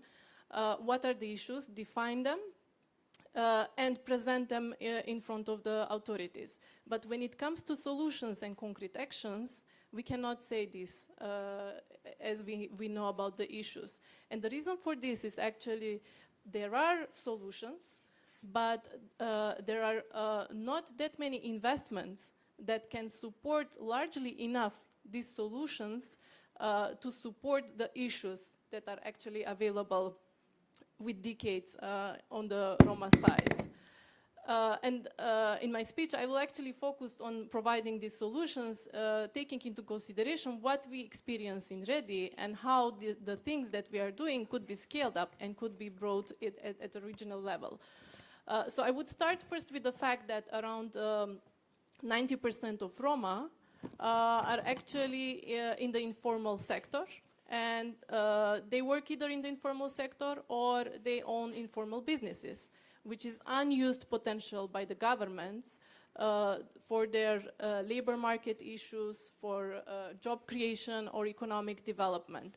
And when we analyze this, on one side we see a large portion of opportunity and resources available that are not used from the government, but on the other side we observe that policymakers, high decision makers, governments treat or perceive Roma more as a social issue rather than a solution for economic development and growth. And this is actually a big missed opportunity. And we say it is a big missed opportunity because with the work that we did in Redi, we could see that there are successful stories that could be enlarged and could support these long issues that are happening on the field. And our main task is actually to prove to the governments and to policy decision makers that Roma are not actually the issue, so they can be the solution, as Rahel already mentioned, based on the arguments and the policy briefs that they have published. So the first program that I want to promote here is access to finance through public-private partnerships for Roma entrepreneurs. So we had a program with the Serbian government in which the Serbian government provided 2 million euro for access to finance for Roma entrepreneurs. And Redi supported with defining the loan products and outreaching to Roma communities, but also providing technical assistance and mentorship. This was kind of ecosystem that we created in partnership with the government. And it supported 40 people, 40 Roma who created the jobs, established their businesses and grow further. And I would love to see this type of program actually happening in all Western Balkan countries, taking into consideration that we are expanding in Western Balkan 6 countries and Turkey. And this is a great potential as a model that could support directly job creation and economic development at the regional level. The second program that I would want to share is Ready Recycling. Ready Recycling is social enterprise, which is trying to solve the issue of informal waste collectors who are organized to collect waste from individual houses in Skopje. And currently we are serving around 1,500 buildings, and the services that we provide are for free. And even though this program has a big environmental, educational, and social impact, it's very difficult to sustain this program because it's a very expensive one. So if governments would provide subsidies to support this type of services, such as what Ready Recycling is doing, then it could solve the issue with the waste management system, because informal waste collectors collect about 3% of the waste, and they contribute with 40% to the recycling raw waste material, which is very important for the government in Skopje, but it's missed also opportunity to support the existing solution that we provide with the services with Ready Recycling. And this could become also a regional program, because we have this issue in all Western Balkan 6 countries. And everybody is approaching to us, asking to us when we are going to do Ready Recycling initiative in their own countries. So this is also very important investment that governments could do at regional level. Thank you very much for sharing these very inspirational experiences and projects that you already did, and show how it can work in a practical way, and that there is already organizations and people from other countries that would like to copy that.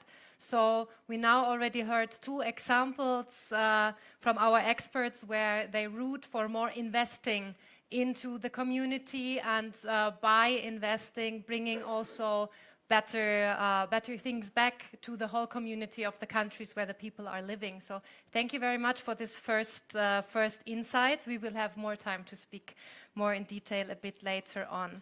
And I would like also to ask you, Isaac, now we spoke a bit already about barriers that are more focused on the economical level, on the question also of education, and also your organization identified 6 major causes that you are working on. And one of these causes is also the empowerment of women, and another one lies in education. And I would like to ask you to share with us why you think these fields are so essential, and what you think could change in policy that could help in the region.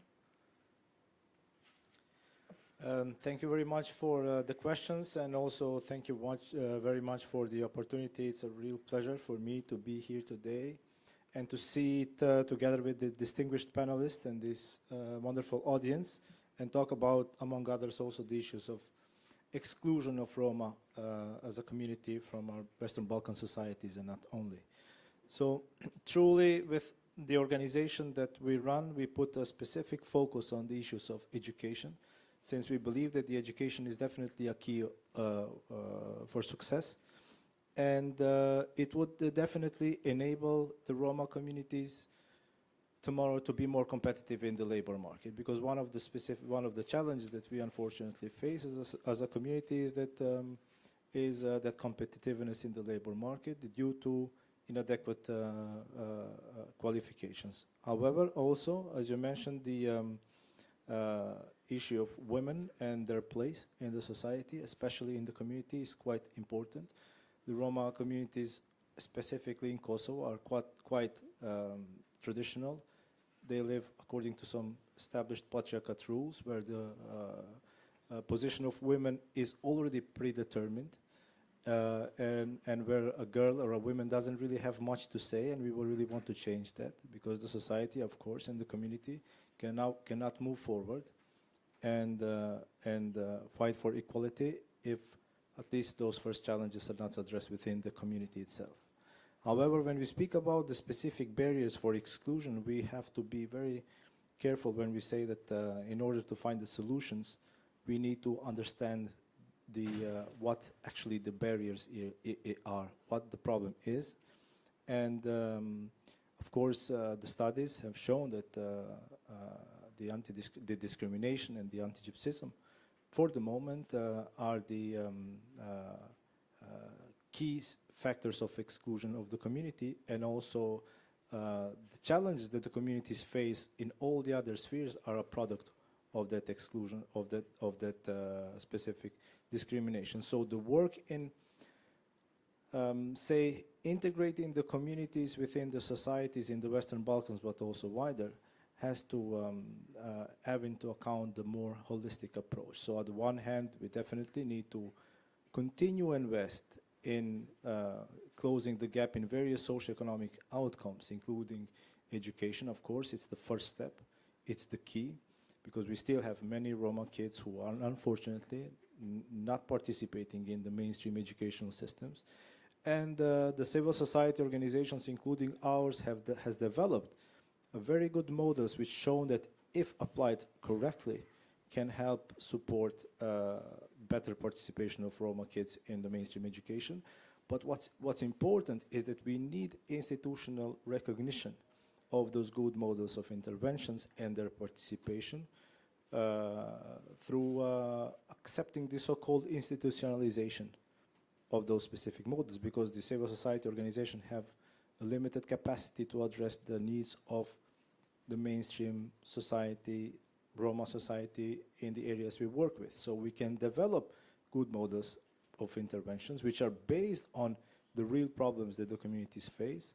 However, we need that participation of the government in embracing those models and then mainstreaming them, so they can reach out to wider numbers and help close this gap sooner than what the civil society organizations can do, and not just in education, but also in the other areas in the other fields, such as employment or housing or etc.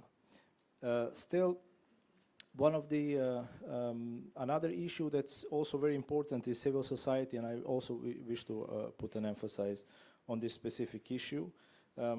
Civil society, Roma civil society, can be an important player in helping the integration of the community into the mainstream society. However, the Roma civil society has to be seen as a partner rather than an implementer. For the moment, unfortunately, taking into account the fact that most of the civil society in the Western Balkans are donor-driven, especially at the local level, the societies struggle to actually keep their so-called financial sustainability, and often switch their focus from being an advocate for a change to becoming an implementer of a program which may not necessarily always be, say, developed together and in cooperation with the Roma community itself. Because we also one of the things that we always mention is that the programs for Roma should be designed with Roma themselves. And of course, you can reach Roma through the local civil society organization, but not if these people struggle for keeping their financial sustainability. So the countries should definitely have a focus on continuing to invest, not just in building the capacity, but also funding the civil society organizations. And one other thing that I want to emphasize before maybe closing for this round of discussion is the issue of exchange and cooperation, especially at the Western Balkans region, because each of our countries has definitely designed good models of interventions which don't necessarily always reach the others, which can be our neighbors, just few dozen kilometers or a few hundred kilometers away, but still do not reach them because we do not really have that communication, unfortunately, yet, that good communication. So the Berlin process can definitely play a role. The Berlin process also was very important in the beginning to set up specific milestones when it comes to the Roma inclusion and what has to be done, with specific indicators in the fields of education and employment, We also had just last month the ministerial meeting where these milestones were somehow also confirmed, and new commitments were also put forward. However, one of the issues that we need to put the focus on is the element of accountability. As the minister said in the morning, we should make sure that what we say does not just stay on the paper, but it really happens through our actions.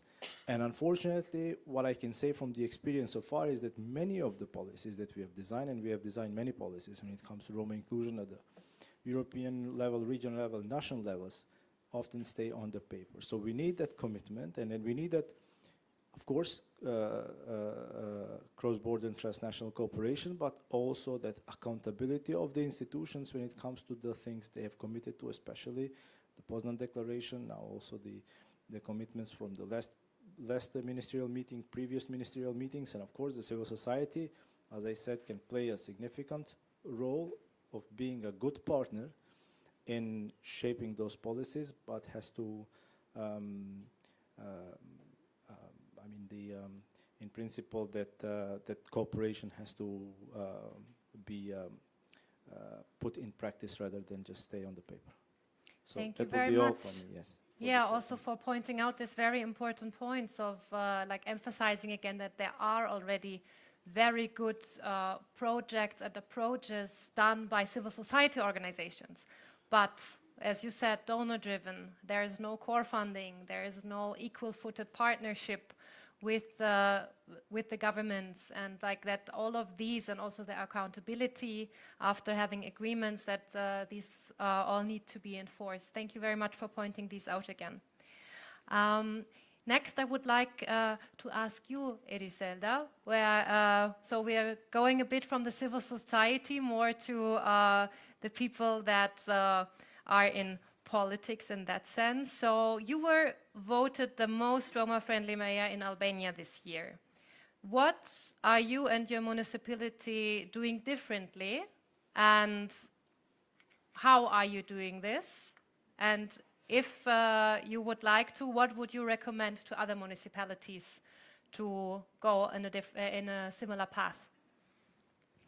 First of all, I want to thank you for the introduction and for your question, and of course the organization of this forum that making me part. This platform allows me to share a local perspective, emphasizing that all policy and strategy ultimately need to be implemented in the local level. Therefore, it is essential that municipalities are included in this process. Recently, in 9th April, I was honored to be named the most Roma-friendly mayor in Albania during a special event organized by Roma Active Albania and Ergo Network in collaboration with the European Parliament, European Commission, and European Economic and Social Committee. I want to say that in my municipality we have about 3,000 residents belong the Roma and Egyptian community. They live, many of them in the city, and one part of them live in the rural area. And in our efforts to foster inclusion, we have adopted an open door policy with a special focusing on this community. When I chosen as a mayor, I begin to work with the action plan for the integration of the Roma and Egyptian community, approved by the municipality of council, which address issues in education, employment, social protection, housing, and health. And with the civil society, we are working to implement this action plan. In my staff, in public administration, the people who has a degree for this community are part of my institution, and more of them work in the sector of the public service. Through support of the UNDP, we have built a community center for integrate social service for the Roma and Egyptian family. Until now, 85 people have been training and integrating in different professional sector. Some of them we have helped with some small grants. They have built their business, and with some of them we have worked with our local business, and now they work in their business. Our municipality, the base economy, have the agriculture, and more of them work in this sector. In order to have better health service for this community, we have renovated a healthy center in the neighborhood, which has the biggest number of Roma family in our city. And in the close collaboration with the Department of Education and the Social Service of my municipality, we have worked more with the parents and with the children of this community. And now they all attend the school every day. And with one collaboration with the Ministry of the Education, one of the school now are the community center. And after school, the children of this community can go to make their task and to make the lesson and to be equal like the other children of our municipality. Receiving this title is significant for my city and feels me very proud. It not only celebrates our past effort, but also brings an added responsibility, demanding dedicate and demanding to advance inclusive policy and work toward a brightly future for the Roma community in my city. And what I will say to my colleague is that this community we have to see like the other people in our municipality, and if you work more, especially with the civility society, we will help more them to integrate and they to be to feel like other part of the people in our community. Thank you very much for sharing this, also because it shows directly that the also some of the recommendations that the colleagues that spoke before you, like working closer together with civil society, institutionalizing some of the programs, that it actually can help, and that it already brought some fruits in your municipality and is helping very much in the also in the empowerment of the Roma, Ashkali and Egyptian community in your city. From the local level, we will go to a more national level, and I'd like to ask Usama, you as a minister that works on the one hand on social stability, but also on the topic of reconciliation. You know that in the working groups that worked prior to this forum, some of the recommendations concerning the reconciliation were also to say that we need to foster an inclusive culture of remembrance. So they recommend, for example, having memorials and permanent exhibitions also on the suffering of Roma people during World War II and also the wars in the 90s, and also definitely including Roma as policymakers and experts while developing them. Do you think this is something that, that could also be implemented in Serbia, and in what way could it contribute to a more inclusive culture of remembrance? Thank you for inviting me. Just to introduce a little bit of what I work. I need to speak not just as an official of Serbian government, or also as a president of Justice and Reconciliation Party, because we had a quite important job about including ethnic marginalized groups as Roma, Ashkali and other people in Serbia. it's not something you will see common that name of party will be similar to name of my office. I am Minister of Reconciliation, Regional Cooperation, Justice Stability, and Social Stability, and these three things are very related to Berlin process. What Berlin process want to achieve. So that's why it's, for me personally, and I think it is very important for Serbia, as a Bosniak, I am Bosniak nationality, Muslim, contributing for this very important process. We're living in Balkans. It's very interesting that 30 years ago Yugoslavia was, the West Balkans was without borders, and we exchanged with the European Union. European Union expelled borders, and we resolved borders between us in Western Balkans. It's supposed to be that I speak about reconciliation tomorrow, but unfortunately, because extraordinary circumstances, I need to leave tonight. But that's why I want to apologize. But also, it is very interesting to listen about case of marginalized groups from experts, and I am very happy that I have, for the first time, have the opportunity to speak in these cases. It's very related what our office also responsible. Social stability is very related to case of Roma and similar communities.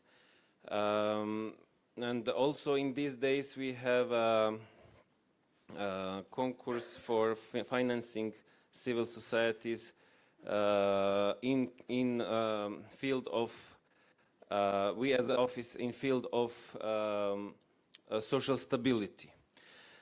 About Roma, Ashkali, Egyptian people, they have very long history of exclusion, and that affects the situation today about education and employment, about their rules in politics and environment and situation around them.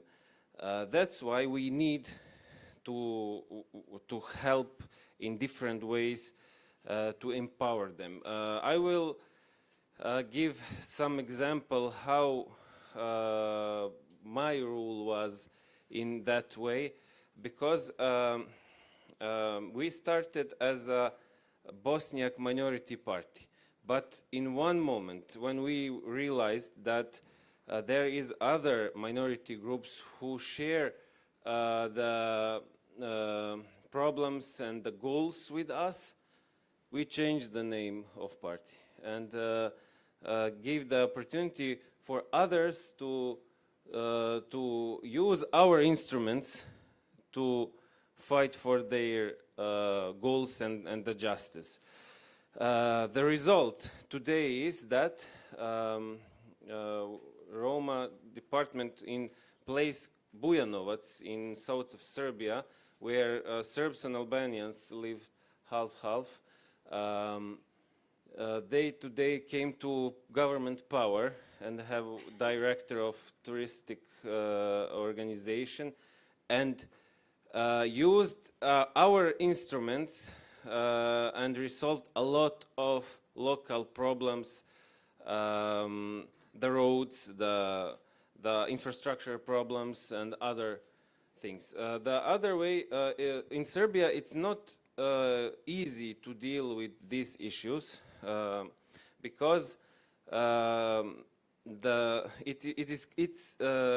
situation between the communities, marginalized ethnic communities, it is not how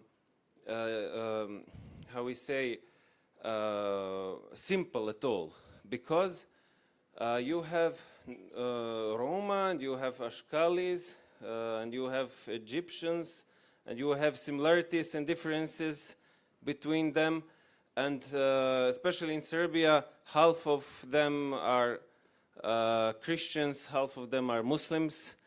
And sometimes when you empower one of these groups, that's not in the same time you don't empower all these groups. So you need to put attention on all these groups if you want to resolve problems among all of them. So if I understand correctly there, you also say an advocate for recognizing that there is not one homogeneous community, but that we need to also see differences and see who we can support in which way. It's very important to be aware of these differences among these communities. And let me conclude. It is very important why I mentioned Muslims, because we have in the last time in this year in Serbia, the case of terrorism came to topic because we had one attempt of terrorist attack. And when you study these processes and these problems, you see that among Roma people, Muslim Roma people, they are vulnerable to be used from terrorist groups, to be recruited from terrorist groups. So this is something also we need to put attention and work with them, because they need to have a right for religion express and mosques and their needs. And it is very important to institutionalize these rights, to have institution of Islamic community who will take care of them and take responsibility, and have them in the head of communities to take responsibilities for their people. It's something very important. So I want to emphasize that. Thank you very much also for pointing out again the role of religious institutions and how they could also be partners in efforts of empowerment and inclusion. Slowly we come also to the part of the panel where you all could become part of our panel. So we have a free chair over on this side. I just like to remind some of the topics that we already touched upon. So we talked about economic inclusion, we talked about education, about the question of how to have a partnership with Roma and marginalized group civil society organizations that is equal-footed. We talked about institutionalization, and we also now saw different approaches from the local level on the municipality side, but also from the national level, but also from a party perspective. So do I see already someone who would like to join us here on the panel? Let me see your hands. Yes, I see you over there. Please come up.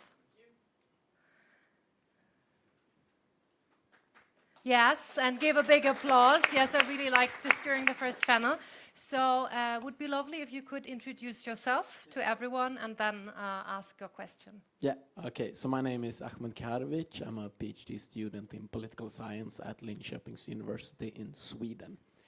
So thank you for sharing your reflection on this important topic. Well, I'm not sure how concrete my question is, but you have talked about different kinds of exclusion, economic exclusion, social exclusion. I'm thinking about, what about digital exclusion? Is this an issue in the Roma community or other marginalized communities when the government or the EU or even private sector is pushing for further digital development? Are the marginalized communities, how do you say, are they included? Or do they risk another type of exclusion? Thank you. Do you want to ask this question to a specific panelist? No, I'm thinking more like whoever wants to answer, whoever has experienced this, thought about this, it's up to you. Sure, thank you very much. So we have a question on, digital exclusion. Does someone feel like answering to this? Yes, please. And also, if anyone else wants to join afterwards. So when we speak about digital exclusion, we should consider first whether it is infrastructural or it is trending related to digitalization. So if I speak about infrastructural digital exclusion, of course, we know that rural areas do not have the infrastructure to use digital tools. That's a separate topic. But I would want to speak on the digital inclusion, actually, of Roma entrepreneurs. Because what we see as a trending, that digitalization is so much trending in the businesses, so everybody moved toward e-commerce platforms. And Roma are not able to be part of the e-commerce platforms because most of them are in the informal sector. And they do not have the capacities to actually do e-business.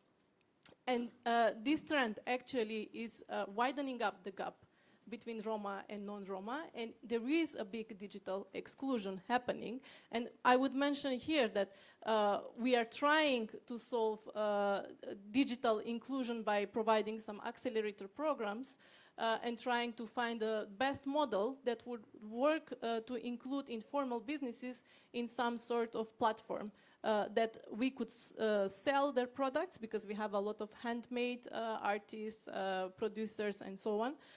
But they cannot sell them online. So I would be happy to speak more about our experiences with Digital Boost program that we have, but definitely the gap is widening, and we really need to speak more about digital inclusion.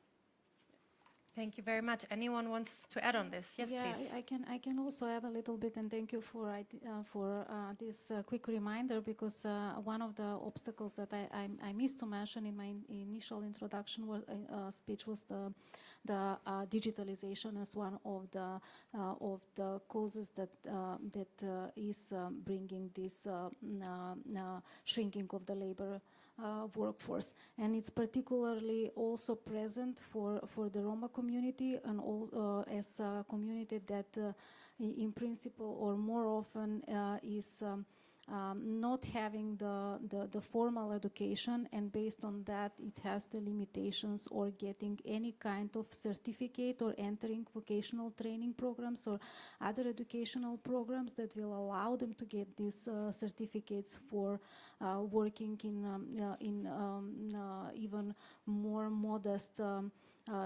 digitally related work. So of course that's one of the limitations for the community, for the entrance in the labor force. Thank you very much. You also look like you want to add yes, something. I may just briefly actually add to the discussion by saying, yes, of course, these trends and developments continue. The exclusion, actually, they deepen the exclusion that the community faces. This doesn't necessarily mean that the fact that the Roma community is disadvantaged socially and economically and whatnot, and that because of that the processes should somehow slow, the development processes should slow, but the institutions should take into account the disadvantaged position of the communities and develop affirmative actions and measures to close the gap, such as in all the other fields like education or employment or housing. Even in digitalization, when such measures are introduced, the institutions have to have into account the fact that the communities may not necessarily be able to make use of, and therefore they need to develop a bridge. And in the civil society, for example, for the specific issue that you mentioned, we did in Kosovo, for example, pilot the introduction of the so-called information centers, small hubs within the communities where a professional is accessible and available to provide not just technical assistance, but also know-how to the other people so they can learn from the process and make use of, even for the most simple tasks like apply for a birth certificate, which is now all institutionalized. However, as I said, it remained on a pilot because we didn't have the capacity as a civil society to mainstream, and we didn't really get the interest of the government to understand the necessity of such a process in order to be able to afford it to the community. So that's what I say, that's why in my speech I also mentioned that we often lack this communication and understanding, which comes from the grassroots, which comes from the real need that the community actually faces, and then develop measures and actions that address those real needs so the community doesn't continue to fall behind. Thank you very much.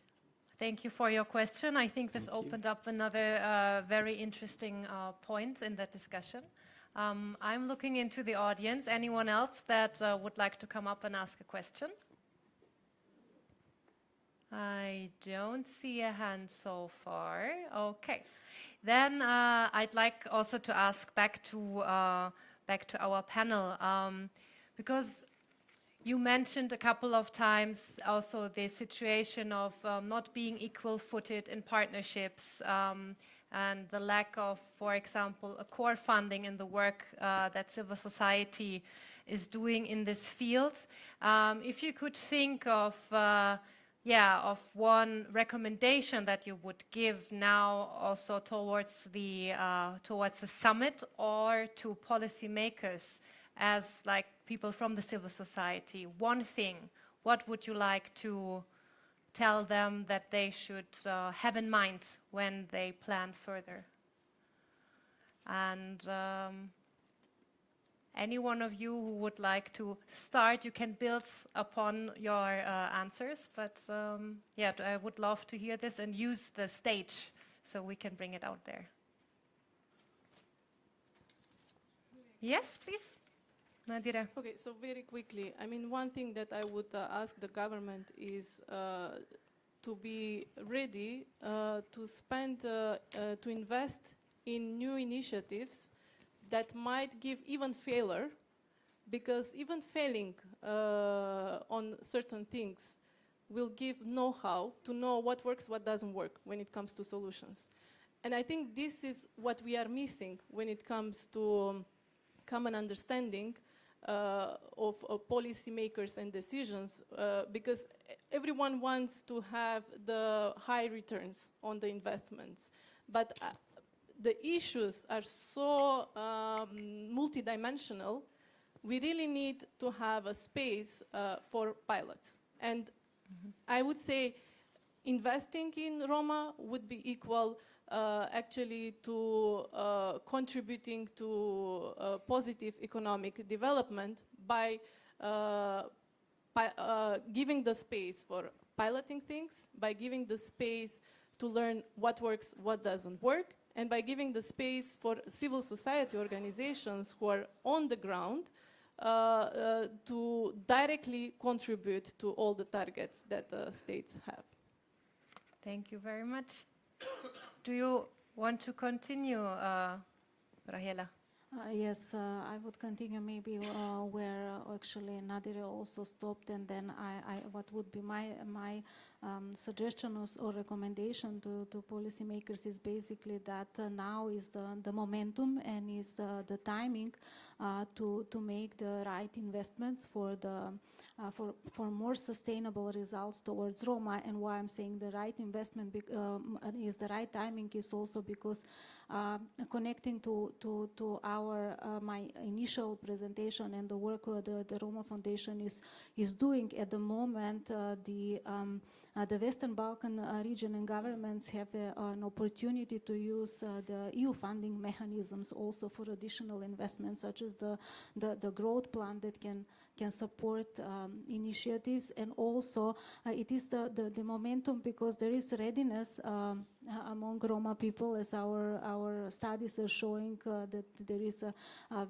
readiness for entering into the labor market, and also support from the mainstream society for empowering Roma communities. And then there is also available there are also available Roma-led organizations like REDI and REV who are having the expertise and also experience to support in these processes of in upskilling, in reskilling Roma, like already Nadira mentioned in detail of what they are doing. Great, thank you very much. So investment into I will count to you. Investment also into projects to. Now I just lost what I wanted to say. But yes, so we had, on the one hand, again, not only invest into big projects where you know what the outcome is, but also try things, try new things, and also have, have faith in that it will have a positive outcome at one point. And also, while doing this, be in exchange with Roma-led organizations, with experts from the field to actually use their expertise and their knowledge to work on even better projects. But please, Isaac. Yes, maybe just to give an introduction to my recommendation, I'm very happy to see that our governments have moved past the point of thinking that the solution to the inclusion is investment in socio-economic measures. By understanding and recognizing that the inclusion can only happen if the key factors are recognized and are addressed, such as anti-discrimination and actual discrimination and anti-Gypsyism. Now, in this regard, I'm also happy to see that the governments in the Western Balkans, but also in Kosovo specifically, have designed clear policies and mechanisms to ensure the implementation of those measures, which would help the inclusion sooner than later. Nevertheless, one of the missing elements here we have is the issue of accountability when it comes to the level of implementation of these measures and measures and policies. We put them on the paper, but we often lack the clear objective reporting with regards to how much we were able to reach the implementation of the specific measure, and unfortunately there is no accountability from the institutions towards the community itself, but also the society. Now, the society may not necessarily, the issue is how much would the mainstream society actually care with regards to how much the government implements measures which affect or address the rights of the Roma community. Roma community itself, due to its poor socioeconomic status, unfortunately does not have the power to also ask that kind of accountability, especially during the elections. Sometimes, even if the voices can be loud, they are shut down because people may be threatened of their critical voices by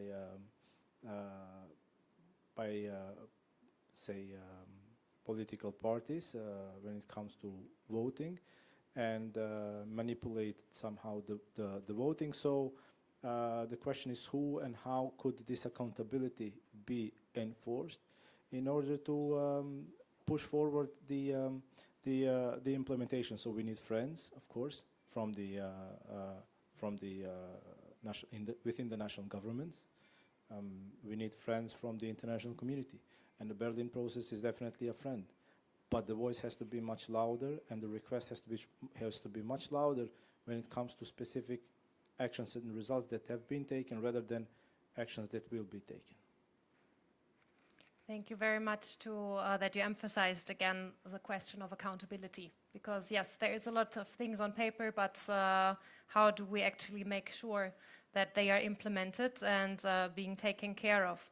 So I was just wondering, like you directed it now on the one hand to the states level, but also, for instance, in working together with friends, how you call, or other civil society organizations. But do you have something in mind, an idea how to bring them together to work on this?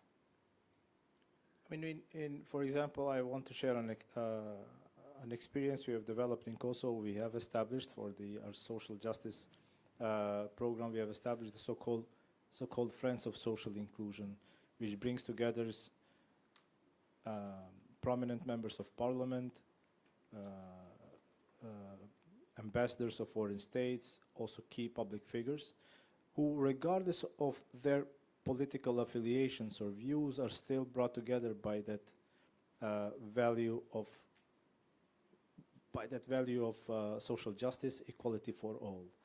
And they are a significant friend into trying to bring the message and share the message within their groups and teams, and ask for the mobilization of the political parties, which may be in position or opposition, to not just push forward the design and development of policies, but also to ask for the specific results and the accountability for those results by the duty bearers. Yes. Thank you very much also for giving this example. Before I will ask my last two questions, I will have another look into the audience. Anyone that wants to jump up for one question before we go towards the end? Okay. Don't see that there. So then I will continue with my questions, and I wanted also ask back to you again, Usemi, like on the question of the states level and cooperation possibility. Do you have an idea what else could be on a regional level? What could be a forum or an idea to work better on the question of inclusion of marginalized groups? As someone who, in the same time, demanding from stronger, as a member of minority who demanding from the majority rights, and the same time as an official who gives some rights to minorities, I want to say that I see these things from other perspective than my colleagues, because they see from their point of view, and when you come to place where you can do something, the point of view is different. Even in the local government, also in the national government. As I said, in these days, and I will use this place to make a call, we have a call for application for applications for the program of social stability in Serbia. And I hope that many civil society organizations will apply and help us to work on main cases in the field of social stability in Serbia. Where I see the main challenge about ethnic marginalized groups is the field of education, of course. And it is the most important field where we need to put the most attention and help, because it is the backbone of resolving, in the long time, resolving the problems. Because look, if we want to have the percentage representation of national minorities in public institutions, the condition is to have educated people to be in those rules, like police, like courts, like other main hospitals, schools, other main public institutions. So if you don't have educated people, you can't recruit them to work in public places. And if you want to have a social stability, it is very important. Like, look, Balkans was and maybe is unstable place. And it is very important to have policemen from Roma people, to have other public officials from Roma and other community people, and especially where you need to have a trust. But to achieve this, the main thing is education. And we need to put efforts and to find ways. It's very hard. It is not an easy job at all, but it's the most, from my point of view, and I think the colleagues will share this thing. We need to find ways to encourage, empower, and educate ethnic marginalized groups, to have them strong and to have them responsible to do the main jobs in our communities. Thank you very much. So also again, support for better inclusion also into education, but also supporting people from the different marginalized communities to come into positions within the state, within municipalities, within police. So also to have people that are a big part of society, of course, also in all the positions of society. You want to have a short reaction on this. We still have time for, before I will ask my last question. Please, Nadira. Yeah, thank you. I just want just shortly to react on what Mr. Zukorlić said. I totally agree that we really need to have positions for minorities, for disadvantaged groups in all institutions, governments, and so on. But I would say here that the key is not education. I mean, we have already invested in education and we have highly educated people, but they remain at the low-paid jobs.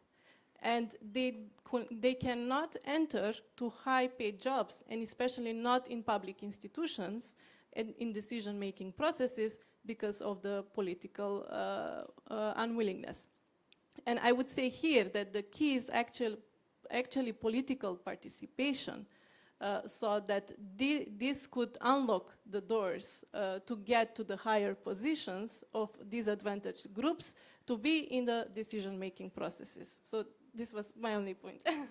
Yeah, thank you very much for opening up this other perspective. A very short reply, and then we will have the last closing of the panel.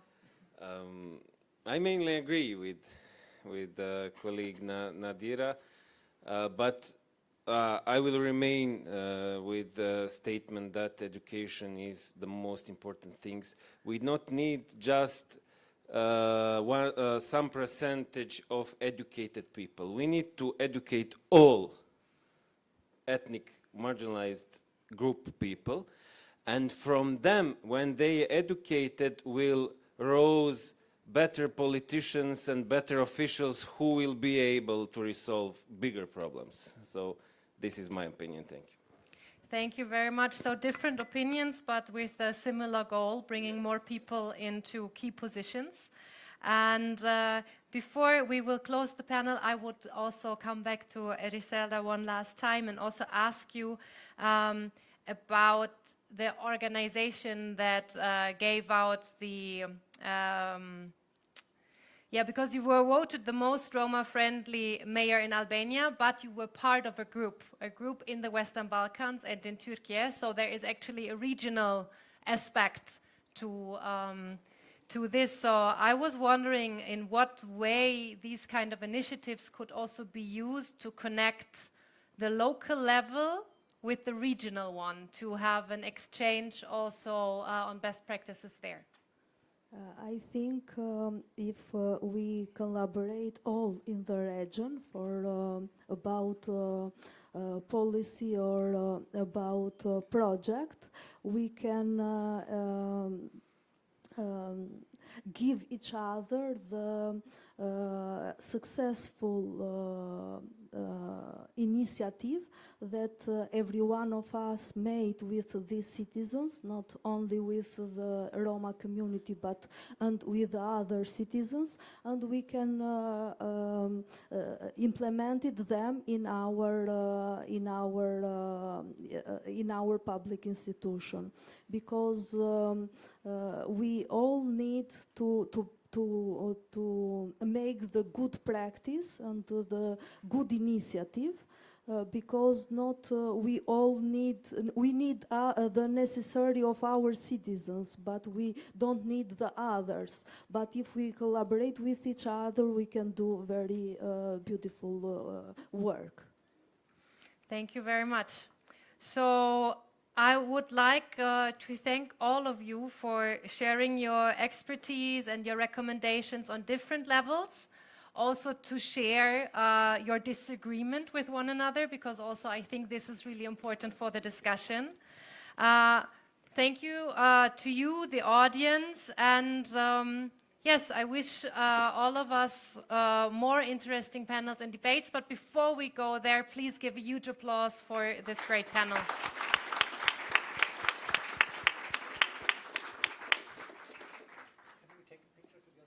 Yes.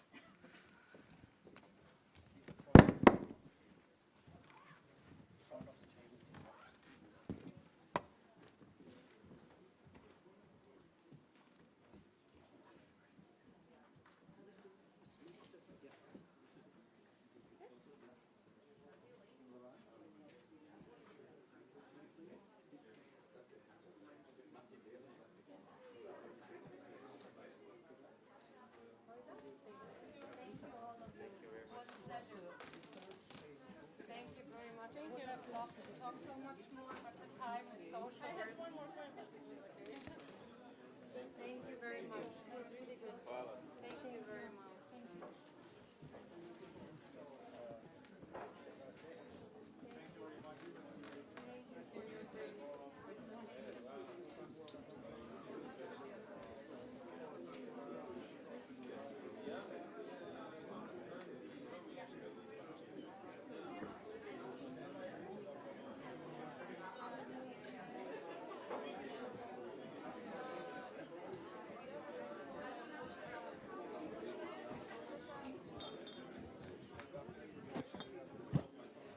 Okay, so don't run away.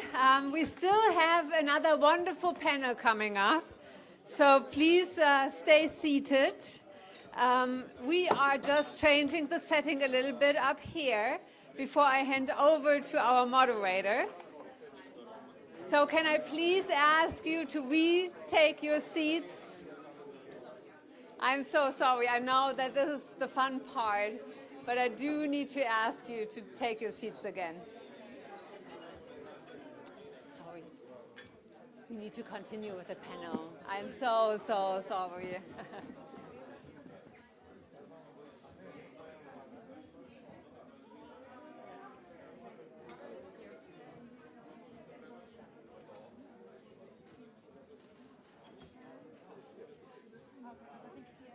So our next panel is going to be on common regional market and mobility. And I would very much like you to take your seats again, because the speakers of that panel also want to get started, and they also would like to have the ability to present what they have been working on.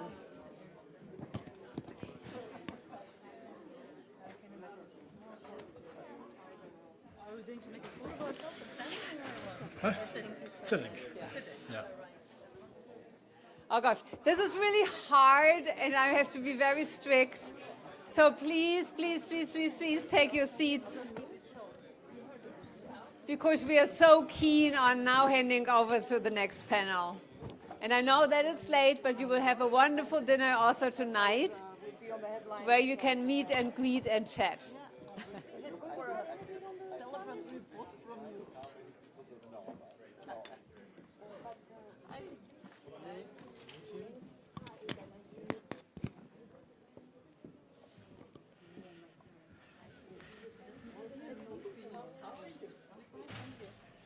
And with this, it's my great pleasure to hand over to another wonderful panel. And also, I know it's some of you traveled here this morning, and it's been a very long day. But get ready to get on that stage, because we want to have an engaging discussion as we had in the last two panels. And with this, I hand over to our moderator. Thank you so much for taking on this job, and I'm pretty sure that you are going to invigorize and energize us like that. So thank you very much. Thank you very much, and warm welcome also from my side. It's my pleasure to moderate this distinguished panel. My name is Alexander Beribes. I'm covering the Western Balkans at the Konrad Adenauer Foundation. I'm eager to discuss the dynamics of the economic cooperation, of the economic integration in the region through the CRM. We have an interesting panel with complementary expertise. Before we start, just a couple of words concerning the procedure that has been mentioned before, but not everybody has been there, so I'll just repeat it very fast. It's great to have Alban Hashani here, who is going to present the recommendations from Skopje, the discussions that took place in Skopje. The group focused on the common regional market and mobility. And afterwards, each of the panelists are going to comment these recommendations, to share their views and their observations on the topic and on the corresponding questions. I'm delighted to have very great panelists here. I will start with Tatiana Szteriowa-Duszkowska, the Secretary General of the Western Balkans 6th Chamber Investment Forum, Elda Kalaya, the head of the Office of the Secretary General of the Regional Cooperation Council, RCC, Zdravko Ilic, Senior Trade Expert in charge of Trade and Services in CEFTA Secretariat. So a very great day today on this topic. And Odeta Barbushuli, Resident Professor at the College of Europe, the newly established Tirana campus. It's a pleasure to have you all here. I think the best is we start with you, with your presentation, and then we can comment on this. Okay. Is the mic on? Yep. Great. Okay. Thanks, Alexander. Thanks for having me here. And I've been tasked to sort of present what the working group on common regional market and mobility sort of came up with during the prep forum in Skopje, but also in follow-up meetings that we had exchanges with different stakeholders. And the group essentially looked at both opportunities and challenges to establish a cohesive common regional market, but also enhance mobility in the region. And discussions were quite extensive in terms of emphasizing the complexity of achieving this goal. And these are underpinned by several factors like divergent economic policies, historical conflicts, but also ongoing political disputes in the region, fragmented market, and unfortunately also persistent trade obstacles, which also undermine the trust, but also challenge the common regional market. In addition, you have governance issues, which manifest as high corruption, but also quality of institutions and predictability of both legal framework and institutional framework, which pose additional challenge to a common regional market and enhanced mobility in the region.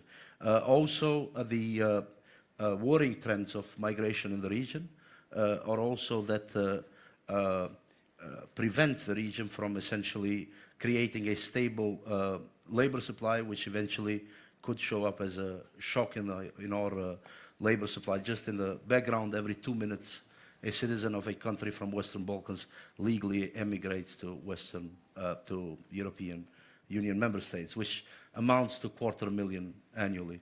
So essentially, down the line, we're expecting a significant shock in our domestic labor supply. Also, the group considerately evidenced the role that the Berlin process had, and the stock-taking study that was presented earlier pinpointed most of those, but essentially in terms of infrastructure, digital integration, and to some extent mobility. But while there is a road ahead, essentially the EU's role is indispensable. Now, the group was tasked to come up with a list of policy priorities and then recommendations, which we tried to sort of group from those that are more easily actionable to those that are more complex in nature and require stronger sort of political will and political commitment from the Western Balkan countries.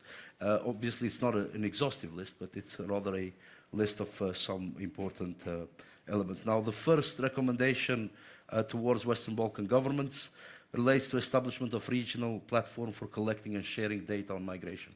As I said, this is an important element, especially because you want data-driven policy making and policy responses towards this problem. And related to this, also the implementation of educational and vocational training programs, partly to tackle the issues related to labor migration in certain occupations and sectors, but also to target them in marginalized groups so that societies become more inclusive.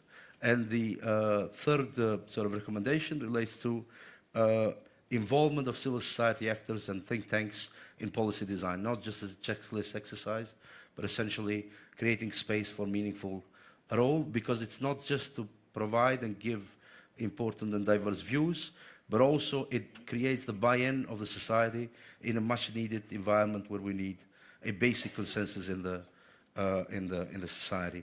Now, the recommendations for the EU institutions: first, to support and expand mobility agreement that facilitate recognition of diplomas and regulated professions, which creates a lot of opportunities for the region, also in tackling issues of migration, but also increasing competitiveness of the region.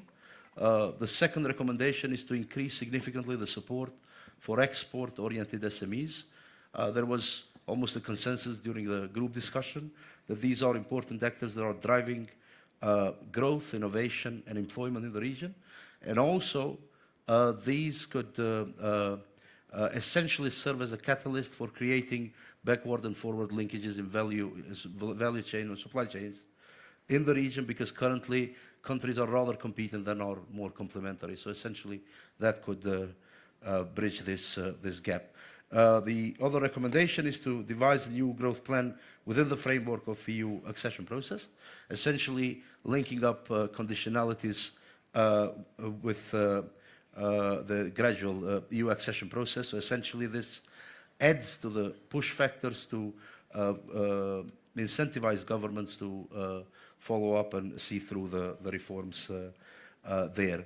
The recommendation for the civil society and think tanks is to advocate for more impact assessment of agreements within the common regional market sort of mechanism, essentially to create data-driven or study-driven recommendations for policy adjustments to see where things are lagging, where things are not going well, so essentially we can reflect. And then there are some more sort of complex sort of recommendations for issues that are not that easy because they require more commitment from governments in the region. But the first one is to intensify political dialogue and commitment to regional cooperation, starting from high-level meetings, but also regional cooperation, and also joint policy and framework formulations, in order to increase trust in the region and eventually to also ideally lower tensions and bring the region closer to the EU. The other thing is that there are some preconditions, which are also recommendations sort of down the road, like upholding democratic values, which we think, if not maintained, render everything else sort of obsolete. And also intensifying structural reforms like judiciary and public procurement, financial control, and so on, which are prerequisites for having a cohesive common regional market. From the EU side, the group's recommendation is to urge Bosnia and Herzegovina to ratify the agreement for freedom of movement in the region with IDs signed in 2022, which is essential to create to complete the cycle. Also from the perspective of Berlin process, that is an important signal, but also that to be linked with conditionalities both in EU accession process, but also within the growth plan.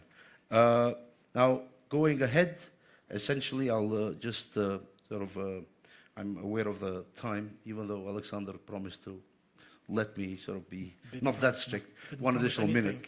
But just on a sort of to summarize, essentially from the EU's perspective, the recommendation is to have a more transparent monitoring framework for the Berlin process, either in the form of regular reporting or an open dashboard which would create information for different stakeholders in the region that could hold accountable governments, be that civil society or media, and also create that much needed consensus that I discussed, to invest more in digital infrastructure, but also innovation as key determinants of competitiveness of the region. And finally, jointly with governments of Western Balkan countries prioritize actions within the Common Regional Market new action plan to be endorsed next week across all their sectors, which are important for better and faster inclusion in EU internal market. I'll stop here and then maybe you can take some questions. Thank you very much. Before I continue, we go to the round. Just one information that is important. We have there an empty chair. We had it also in the last panel. If you feel you would like to contribute to the discussion, you would like to raise a question, or you would like to be visible on YouTube later, so you can just join us in front. That would be good for the dynamic of the discussion. I would like to go to the round and to connect it with one general question, which maybe you can refer to. This Berlin process is taking place, let's say, in a bit of historical context, because we are in an in-between situation. We know that this summit will be successful, but I would like to hear from you, since the new action plan is built on the one we have until, let's say, soon. What are the lessons learned from the first action plan? What is something we have to change, to correct? What are the lessons drawn? I would like to start with you, Tatiana. I think Is it on now? Yes. Thank you. I would like to keep in the sense of positivism opening the discussion within the panel, and keep in mind that the whole title of the document entails the word stepping stone towards the EU single market. And we should be aware that the EU single market is based, is its cornerstone, is based on the 4 freedoms, which the common regional market also aims to bring to field within the Western Balkans. And we should be realistic that the EU single market is not a closed structure, but it is developing, it has been developing for more than 3 decades, and what is more important, it is still developing to the new circumstances. And it goes the same for the common regional market. So we cannot say that we are close or not close to achieving it, because it's not a closed figure. It's not like we're speaking about a mosaic which contains from 20 pieces, and we say, okay, now we only missed 3 to have it completed. And what I would stress as a positive feature of what has been experienced throughout the implementation in the last almost 4 years is that we should keep in mind that this current action plan, standing behind the idea of establishment of a common regional market within the Western Balkans, I had to stand through a world pandemic, energy crisis, and the current situation in Ukraine. And through all of that, we have continued to cooperate. We have continued to talk about how to implement the 4 freedoms within the region, having them accessible to the businesses and to the citizens within the region. I wouldn't go into details what needs to be improved, because all of us dealing with regional economic cooperation know that there is much to be upgraded. But the basic notion is that there should be and must remain a will to continue working together, cooperating in order to achieve what we want to achieve. And that is better linking our region to the EU single market, because the devisement, the preparations of the new action plan also go in that direction. What needs to be done within the region so that we can ease its linking towards the EU single market, especially now in the view of the growth plan. Yeah, thank you. So, Elder, what is your assessment, and what were your thoughts when you read the recommendation policies on this topic? So I hope it worked, yeah, okay. Yes.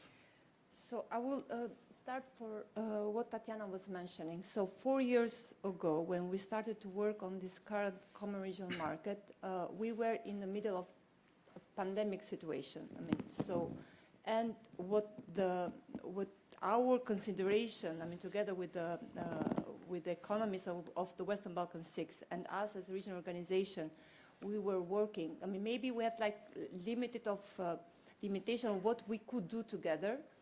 And then, I mean, maturing, because people mature, and even the sense of the common regional market matured together with us. We saw that the common regional market can really deliver. So we launched a month ago our Balkan Barometer, and it was very surprising to see that the support for the regional cooperation is really very high. It's 82% all over the region.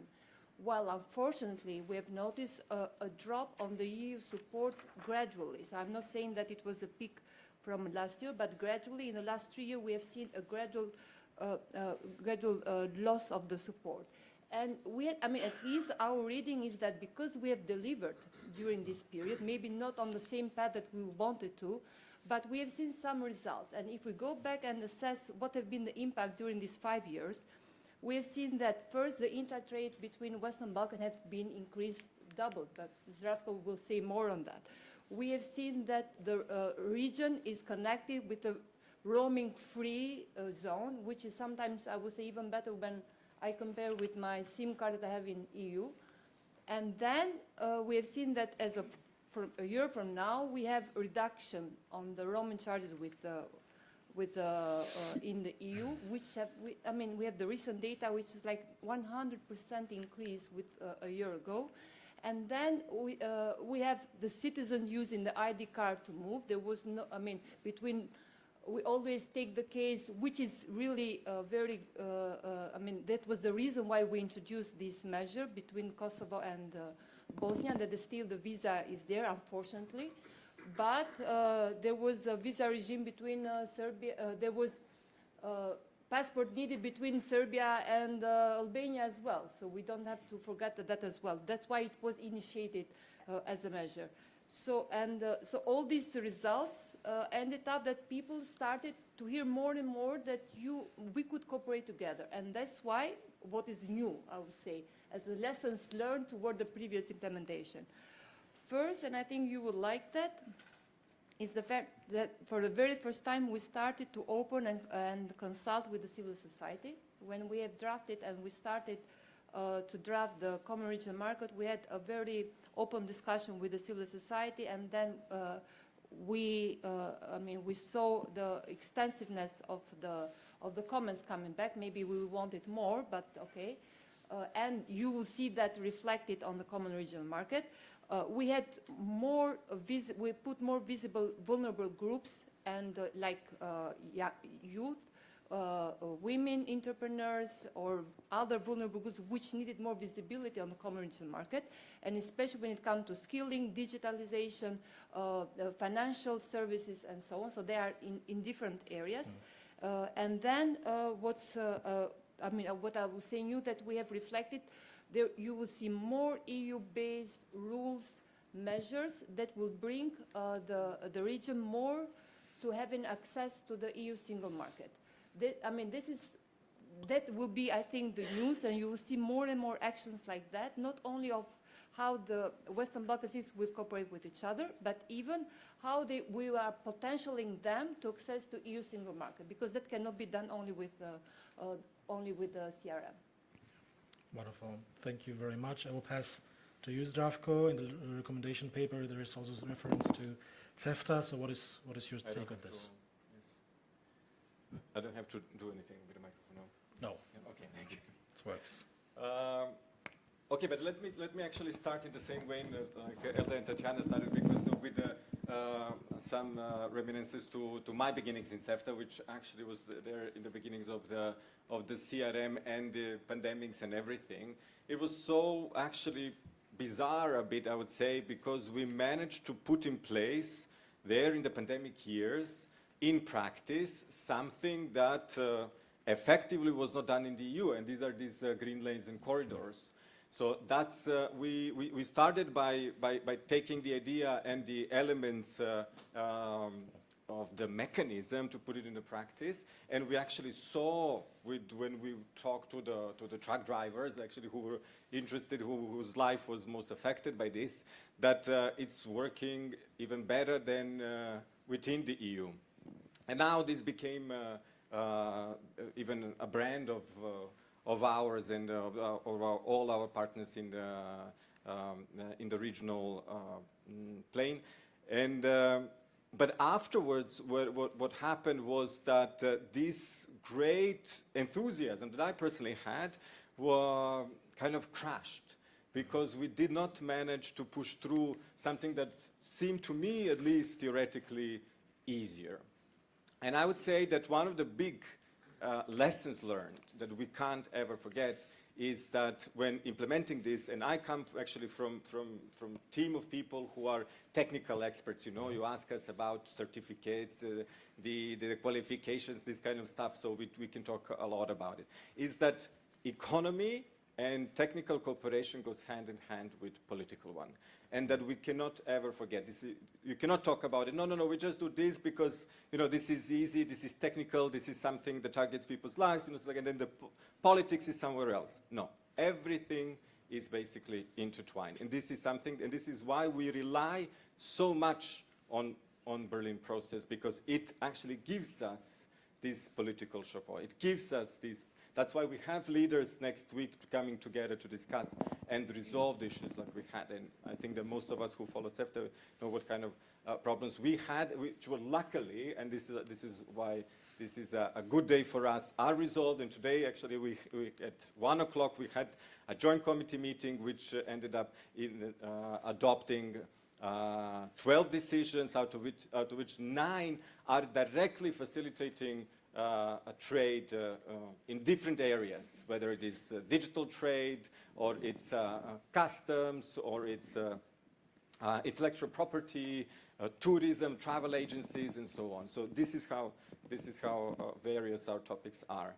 And when it comes to the recommendations, it's always refreshing to read them, to be honest, for me as well, because it gives us some elements that we don't have. And then you read it and you say, yes, of course. And some of them are, some of them open some new perspectives. So some of them are kind of, you can find them hopefully next week when you read the action plan for the new CRM. You will be positively surprised that you see that this sustainability or environmental aspects of trade are included. So we will launch discussions of related to that. This was triggered, of course, by problems that we saw on the horizon, which are related to the carbon tax, or however we are supposed to call this measure.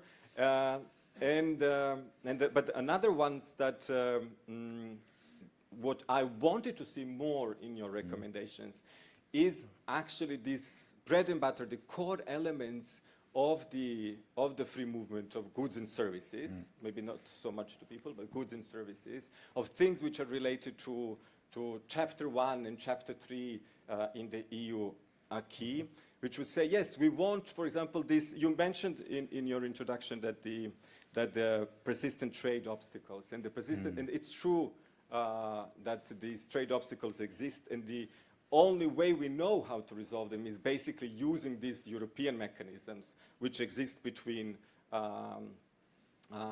France and Germany, for example, or between any country in the EU, and we want and need to implement them in the region, so within CEFTA. We started that, of course, but there's a long way to go, to be quite honest. And we always rely, and I think Tanya knows, because we have a lot of discussions with the business sector, that we rely on your voice to your governments to say, you know, when we talk about boring stuff like certificates and qualifications, that there is there are some CSOs who go to government and say, yes, this is actually important. Maybe it's not super sexy, but we can make it actually sexy somehow to the citizens, because they are related to something very down to earth, very concrete, tangible results. Thank you. Thank you very much.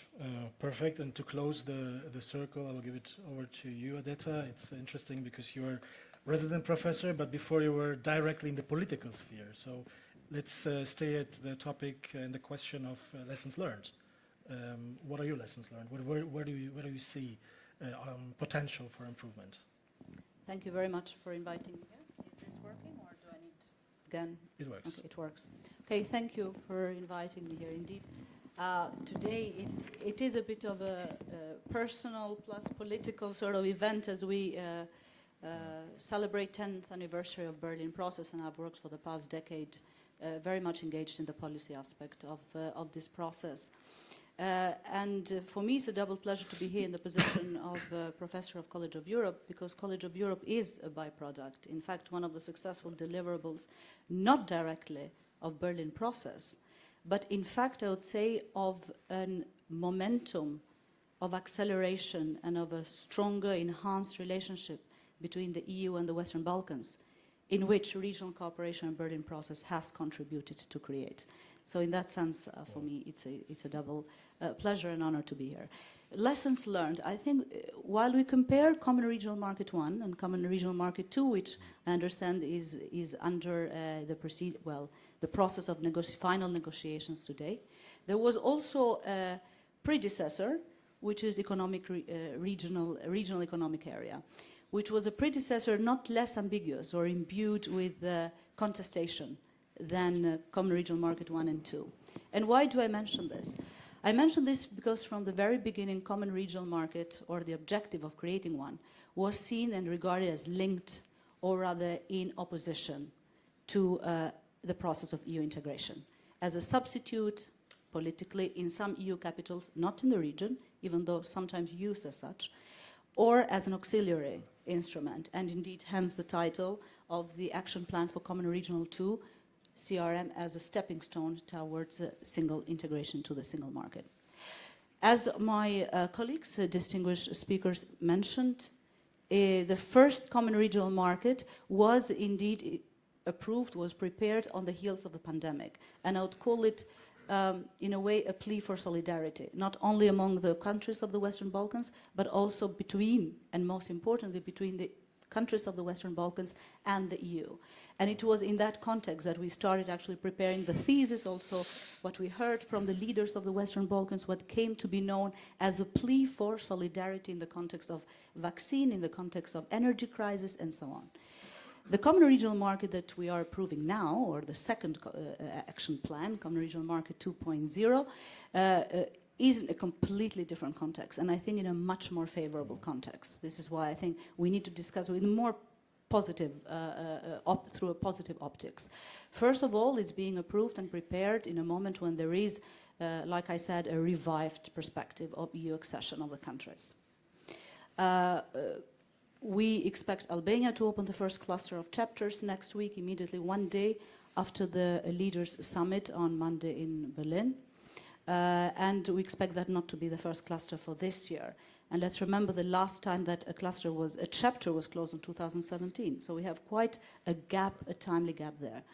And here I am very consciously not mentioning the word perhaps too often, or emphasizing the word momentum, because we speak about momentum caused by the war in Ukraine. Now that momentum was 2.5 years ago.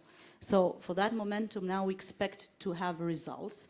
And I think the opening of that first cluster and progress with Montenegro further on is a result of that. Another result of that context is, of course, the growth plan. And I would like to say, without any shred of modesty, that in many ways Common Regional Market has created the context and has created the political will in the region for and anticipated in many ways the growth plan. Because if nothing more, and I wouldn't go there into the technical cooperation that was outlined by the speaker, by my colleagues here, was that it created a platform and it created a moment for the leaders of the region to speak in one voice vis-à-vis the EU with regards to more funding needed for the region, with regards to the necessity for the region to phase in and gradually integrate, I wouldn't say only in single markets, strictly speaking, but in policy areas, European policy areas, mechanisms, instruments of financing, and etc. So, and I think that is perhaps the most positive deliverable and result of the Common Regional Market. Another aspect I would mention in relation to our first panel today is that Common Regional Market is not only the most technical, but the most structured element of Berlin process. It has a very detailed action plan, and I'm speaking about both the first and the one which is about to be finalized. It has a legal basis, partly it's EFTA, mostly CEFTA. It has a coordinating body, which is RCC. It works with other regional organizations. It has coordinating bodies and structures in the countries of the Western Balkans. So in that regard, it's a very structured cooperation. And given that, or precisely because of that, it is in many ways a litmus test for the progress and success of Berlin process, but also a litmus test for something which was less mentioned today, or was mentioned tangentially, which is the health of good neighborly relations. And we have seen that in continuously for the past, well, since 2020, but I would say since 2016 with the approval of Regional Economic Area, that the work which goes underneath, from underneath meaning behind the stage, behind the scenes of what we see, and the work which is ahead and prepares for the approval of documents at the ministerial meetings and the summits of leaders, is immense work of all actors involved to neutralize all aspects which are related to political, neighborly or bilateral relations between the countries, between the parties. And I think that's an exercise which is as diplomatic and political as it is technical and of economic nature. So I think that is indeed a very important aspect of common regional market. Here we were discussing today procedures and protocol, and I think it's as important or more important to discuss practices of regional cooperation in the context of common regional market, because those of us who have been engaged in the work of preparing common regional market and coordinating implementation of it know how or know that creativity in the case of the Western Balkans, the creativity we have shown is unmatched. The creativity to create problems and creativity to find solutions to address them. So I think in that sense, it's a lot to learn from Common Regional Market 1 to Common Regional Market 2, how to solve these issues. And I think we should be more focused on finding practical solutions rather than finding practical ways to cause problems.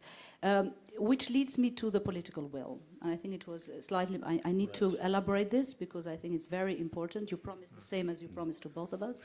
I think without that political will shown by the leaders, we won't see progress in implementation of Common Regional Market 2 as well. Here Bosnia was mentioned, implementation of the mobility agreement for the movement of people with ID. I think it's very important that the leaders see an incentive. And non-complying and non-committing or non-respecting the commitments should be as costly as it is of non-alignment to the EU reform plan. I mean, now we see all this hype, with good reason, about implementation of the growth plan. We forget that common regional market is one dimension of the growth plan, and it is very interlinked to the other three dimensions. But it is not in policy terms, it's not in legal terms. It's only in political and rhetorical terms, which makes it more difficult for parties to actually comply to commitments. And the second part, I think, of this argument, of the political argument, would be the pressure on the part of EU and Brussels. There is a reason why, in fact, the three mobility agreements passed during the German chairmanship, or the relaunched Berlin process, the German chairmanship in 2022. Because I think that goes to show how important not just ownership on the part of the parties of the region, but also of the EU member states, those who are more invested, and Germany being the first one to launch this, the country to launch this process is in this regard. So I'd leave it there, and I hope we'll have another chance to speak more concretely about thematic pillars in which I think we could work more, and what we could do more in terms of coordination and avoiding duplication among different actors. Thank you. Yeah, thank you. Thank you all for this bouquet of assessments. I will take a look to the audience. Is there somebody who would like to? You were sitting last one also in front, right? No, first one. Okay. Okay, so please feel free. Do you want to join us? Feel free.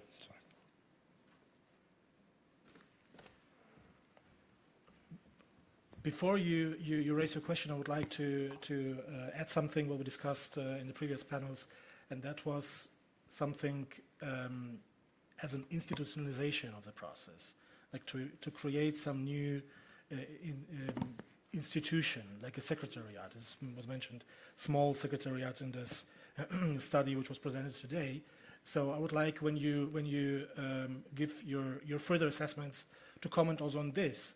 You mentioned that the CRM is very structured, so perhaps it is not the best example to comment on a new institution, but your assessment on the general idea of regional cooperation would be very interesting.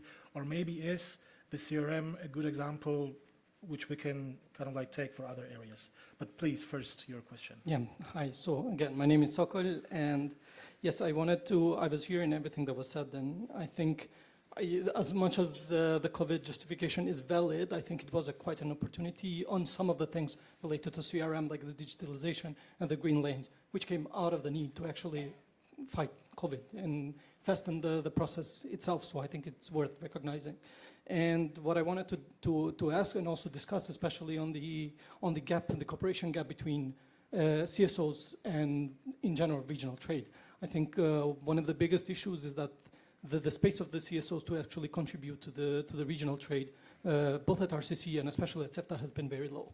Like, in generally speaking, for example, the consultation on the CRM2 happened as an ad hoc solution to actually consult CSOs, and then CSOs maybe didn't give enough comments, but also they weren't kind of exposed to these topics that much. So I wanted to ask, like, when in the scale of reforms at CEFTA, what about the possibility of actually aligning again with the EU and the practices on the FTAs that the EU has when it comes to trade and sustainability chapters, where the domestic advisory groups fit?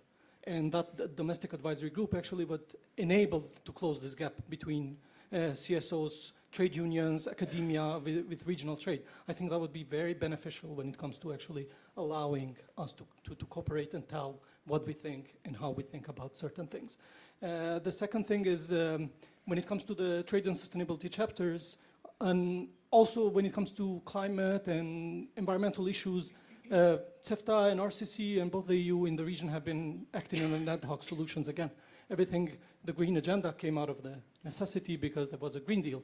But like, what if we actually, on the reforms of CEFTA, we actually include trade and sustainability chapters where we make legal obligations for countries to actually contribute and commit to certain environmental issues, labor issues, like conventions of the ILO, the Convention of the Biodiversity, actually making the NDCs of the Paris Agreement obligatory to them, and also remaining the progressive approach towards making NDCs higher and higher and higher. I think that's one of the ways how EU is actually enforcing their FTAs. And of course, the dispute settlement body today was announced that it's happening. I'm really looking forward to that. And another question on the CRM. I think we make a pause here. Okay. I think two is enough. Let's see what happens. If there's some dynamics, so we'll take more. If not, but please stay here for a moment. Zdravko would like to comment on these two questions. Yes, thank you very much for the question and for the comment. And I'll open by saying, yes, you're completely right. So we don't have any, we don't really have a proper structural way of cooperation with the CSO.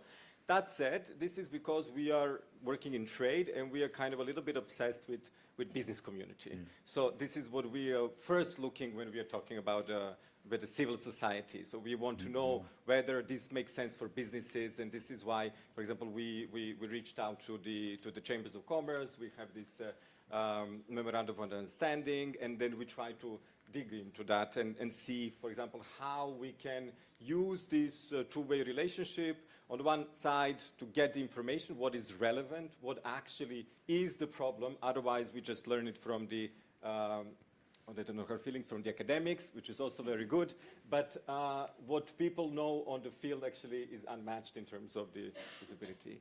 And that said, I mean, we do want to expand that, and we are looking forward to that, and we are looking at ways to do that. Unfortunately, we don't have so many resources to, so that when you imagine, for example, CEFTA Secretariat, I don't know what you imagine, but I tell you, there are 5 people, 5 technical experts who are working on goods services and all so-called cross-cutting areas which target trade. So, however, I think that this is something that we can continue discussing, and we can try to find ways in deepening that anyways. when it comes to sustainability chapters, as I said, I think this wasn't on the menu. I honestly think that because the parties themselves, the economies themselves, they feel that, that you need to have also a certain level of competitiveness in order to internalize the standards, and this is something that goes hand in hand, increasing the standards and increasing the competitiveness and your economic power. But this is why in this, so the third cooperation iteration, basically with the CRM2, we do have launching on what we called environmental aspects of trade. And I think there we can find as well elements, if not systematically chapters in CEFTA agreement, but then definitely an element, seeds that will be planted and hopefully soon grow into some green fruits. Yeah, please, Tatiana. Yes. I was the first in race to the microphone. Very brief interventions on both raised issues. First is the need to... I think it's switched off. So you raise it, but it didn't work. If I may, on the other side. There you go. Now it's okay? Yeah. Okay, good, yeah. Thank you. When it comes to involvement of all interest stakeholders, let me again reiterate open invitation or preparedness for cooperation on behalf of our network, because as Zdravko said, we are the ones who are usually in the framework of stakeholders being involved in the issues simply because it is the companies which are the main users of the services that are being provided, but we are happy to extend cooperation with all stakeholders on field, because the bottom line is, I mean, it is also what businesses on daily basis need and require.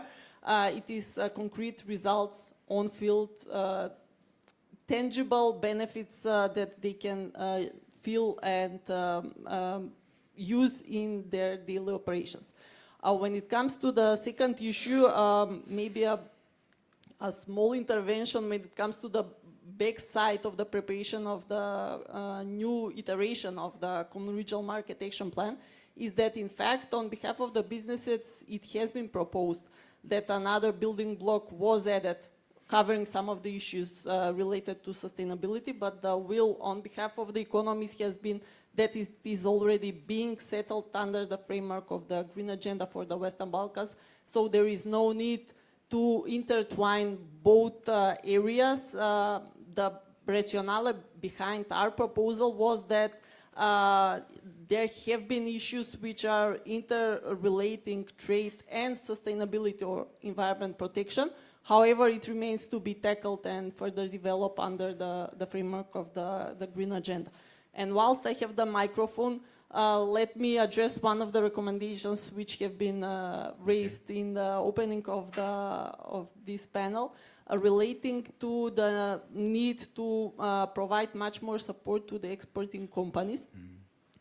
This becomes even more important now in light of the new action plan, which is on the verge of being adopted, and especially in light of the new growth plan, because if things are progressing towards opening up access to our companies in different areas of the single market, we also need to strengthen the work on their capacity buildings to be able to cope with the market forces once they have the access in the particular areas. What is an activity that we have been leading as Chamber Investment Forum in the last 4 years in the framework of the current action plan is the Regional Supplier Development Program, and through it almost 7,000 companies have benefited of a different services or support mechanisms that we have devised within that program. Even today, as we are speaking, we have a group of 25 companies from the Western Balkans participating jointly at a construction fair in Italy. However, that is not sufficient. Much more support and different mechanisms should be developed and further promoted if we want to have the companies ready for this new stage in the regional cooperation. So I'll be short. Yes. So, okay, Zdravko mentioned that, I think it works. So Zdravko rightly mentioned that they are treaty-based, so it's very difficult to find a way or mechanism how to work with the civil society. We as well, although we are not treaty-based organization, but we are, we have the mandate from, we are a intergovernmental organization. So still we are, governmental mandated one. So our natural, habitat is to work with the government to empower the, the authorities and so on. But we know even inside that we have this gap of cooperating in a more organizational, structural way with the civil society. It's true that we have done that ad hoc. Such was the case with the second iteration of the CRM. But believe me, it took us a while till to go there. And we gave enough time, because it was based on the lessons learned of the Green Agenda, we gave enough time to the civil society to actually be involved on that. But, we are not satisfied the way it is. Maybe it should be structured, but this should come from the civil society as a way how to work with CEFTA or how even to interact with us. When it comes, unfortunately, I'm not going to be tomorrow for the Green Agenda, but I'll be very short. Now we are going to open the process of the revising the Green Agenda, so civil society will be involved on this process. We know that the process the first time wasn't that great, and we are really hoping it will be improved in the future in a more structured way. But we have initiated as RCC the hub for the platform of civil society to be active on the Green Agenda, and I really hope it's working. But this is not us to follow. Normally, it's you that should follow and be more active. Just a quick comment from your side. Well, I don't have much to add about the consultation of the reiterated version of CRM with civil society.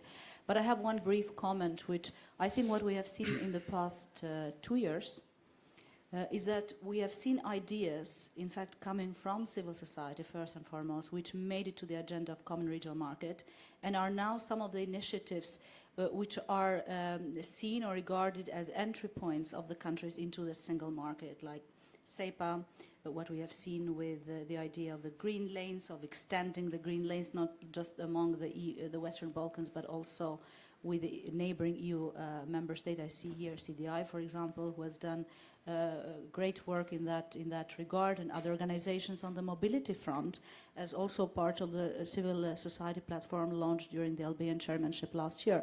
So maybe I'm a bit more positive, coming from academia, as Zdravko rightly said, not from civil society proper in the narrow sense of the word, but I think some of the ideas we are hearing today, the idea of convergence, of economic convergence, the idea of gradual integration phasing in. I think I saw here Milena Lazarovic. Some of these ideas were articulated by experts of civil society. So perhaps in terms of structured consultation, that is not something I can comment on, but in terms of agenda setting, and in terms of ideas which have been materialized and percolated into policy making, I think what we have seen in the past 2 years is really positive, and I would say even unprecedented before in the context of regional cooperation, also EU integration at large. Thank you very much. I will take a look to the audience. If there is somebody who would like to join us in front or raise a question from the audience, it's also possible. No. If I may add two Yes. things in terms of thematic pillars in which perhaps more if there isn't any other question. I didn't see. Maybe if I can just end and leave, and then you guys can do that. But I just wanted to add that there is a way to do this consultation with the CSOs, and not just CSOs, academia and trade union. And there is an example on the EU level. If we actually want CEFTA to actually prepare the countries in the Western Balkans to also join the EU, then you have domestic advisory groups, which is a EU practice, happening since even before 2011. And the trade and sustainability chapters, the whole idea of this is to create legal obligation in the countries. If you put it in the CEFTA, you create legal obligation, and if you put it in the CRM, we've seen from the last CRM, regardless of how it was implemented, we've seen that, for example, in the case of the countries on the commitments of the CRM1, on CEFTA issues, only 18 of them were actually taken up, and the rest of it was not even implemented. So the whole idea is actually, if you want to do that, there are other better ways to do that, and having legal obligation in the countries, maybe by reforming completely the CEFTA treaty, would be maybe more productive. That was my whole argument. Thank you. Okay, so thank you very much. Do you want to continue with your point? Yes, if I may, I think one particular area which I think has, we see new emphasis, stronger emphasis in the reiterated version of Common Regional Market is the human capital in the region. And I think this is one of the running threads of discussions today, and I think it will be mentioned tomorrow as well in other panels. It was one of the pillars which in itself is a response not only to migratory outflows from the region and the so-called brain drain, which I think has been not only recently, but it's a long-term sort of phenomenon in the region. But what we see now is this skilled labor, yes, migration. But it's also a response to discussions in the EU about migration. So I think that this is the strengthening of human capital and the preparedness of the countries in the region at the socio-economic dimension, particularly in the social part of it, I think is a very welcome contribution and addition. Right. In that context, I would add, I think, an element which was also mentioned, but I think which needs more structured cooperation, which is the alignment of regulatory and legal frameworks in the area of skilled labor. It is indeed, I think, one of the contributions of the reiterated version of Common Regional Market. And I truly think that it's not enough to work for the countries of the Western Balkans to work among each other, but also or among themselves, but with, and more importantly, with the countries of the EU. And we are having these discussions in this country today, which is seen as indeed a preferred destination for skilled labor from the countries of the region. And last week I attended the Joint Science Conference of Berlin Process, which is another component of this process. And there we had a discussion among academies of sciences and universities about the shrinking numbers of professors as well as students, sort of a skilled labor as well as students and researchers. And then we went to Bundestag, and the discussion we heard from the other side was rather sort of very optimistic, upbeat version of what we had among us, a complete opposite tone of inviting more people from the Western Balkans to be integrated in the skilled professions in Germany. And in that sense, I think maybe what I'm saying is quite provocative here, but I think we need to go beyond CRM in that particular policy area and look at possibilities there are to have a joint conversation on alignment of regulatory and legal frameworks between the Western Balkan 6 and EU member states and the EU. Yeah. We start from Germany, but also with other countries of the EU and preferably with the EU as a whole. So have that sort of more of a regional negotiating position vis-à-vis the EU in this particular policy area. Thank you. Right. Before we go to the next topic, I would like to just shortly. Yeah, very shortly. Very shortly. So, Thanks. okay, the good news is that what the data is saying, you will find it on the CRM that will be endorsed as of Monday, which I can say that probably that today there was a general agreement that the CRM is going to happen. So there's a day full of news, CEFTA on the other side and the CRM from the, as well. Thanks to our dear friends from Germany, I see Valeska here, and NIR as well, so we made that. So you will have CRM as of Monday. And including more action on mobility in the region, but I didn't want to ruin the surprises for next year, for next week. You'll have more mobility, not only on the skilled, but even when it comes to social dimension of the CRM, because we cannot have just mobility work permits without having, for example, the pensions, the contributions, so the years. So, we are having the fully fledged, vision of how we could enhance the mobility within the region, because there is appetite of and we see like 5% of the businesses wanted to actually, to have employers coming from the region, so there is appetite on that. So that's why we are thinking fully fledged. And on the other side, we are working with the EU. We will work with EU when it comes to the mobility schemes of academics and professors, that's what I was mentioning. Right. Perfect. I'll take a look to the audience. If there is somebody, Great. Great. So join us. And in between, I would like to give Alban you the chance to comment give us a short comment on this Okay. and to connect it with the discussions that took place in Skopje. Should I start or? Yes. And Okay. then No, I think it. Firstly, in terms of the list of recommendations, I agree that there were, as I said initially as a disclaimer, it's not an exhaustive list. Essentially, there were a lot of ideas, but it's also a trade-off of what do we want to include. I think CRM is an easier topic, so to say, to reach to an agreement. Even within our group, there was not a lot of disagreements, apart from technically some aspects that we sort of left out of the recommendations. But these are not just the lowest common denominator, but I think there were a lot of other things that we agreed on, but also in terms of selectivity, we had to leave something out. I think also some of the discussions here were part of the discussions we had in the forum in Skopje. That also confirms sort of the way that we were thinking about some of these recommendations. And I think we need to echo that this CRM is not just a matter of regional countries, but this is also the way to integrate within the European single market, which is an important element for these countries to become more complementary rather than competing with one another. And in this sense, I think that these are rather complementary, and I can just say that the discussions within the working group were along these lines, and there was not a lot of disagreements in terms of pinpointing these recommendations, but also others that were left out for practical purposes. that's good. But before we continue, just a short question.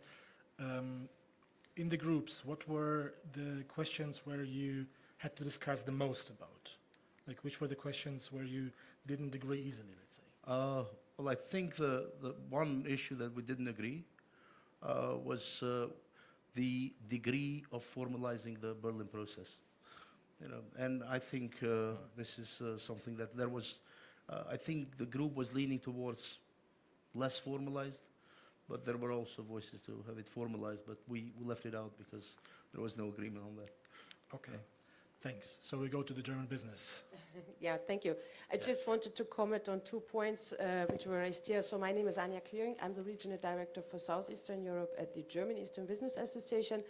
And Odetta, you mentioned a very important point regarding the topic of losing qualified workforce to the European market. And yes, indeed, we know that Germany is one of the most important destinations for that. But I wanted to make that point strong. The German business who have invested in the region is highly interested in keeping those skilled qualified workforce in the region, or at least get them back. So therefore, I think indeed a much more dialogue between all the stakeholders somehow engaged in this topic would be needed and would be highly appreciated also from our perspective, because the question of brain gain for the region is very important and highly on the agenda, especially if you talk about further investments in the region, which of course will come along with new jobs created in the region, and we already now have to talk about lack of workforce in the region. So there are a lot of topics we have to tackle together. And I'm really happy that we had the chance last week in Pristina also to discuss this with the Supplier Balkan Expo, and really to make this point as again that this is the interest at least of the German business who have invested in the region.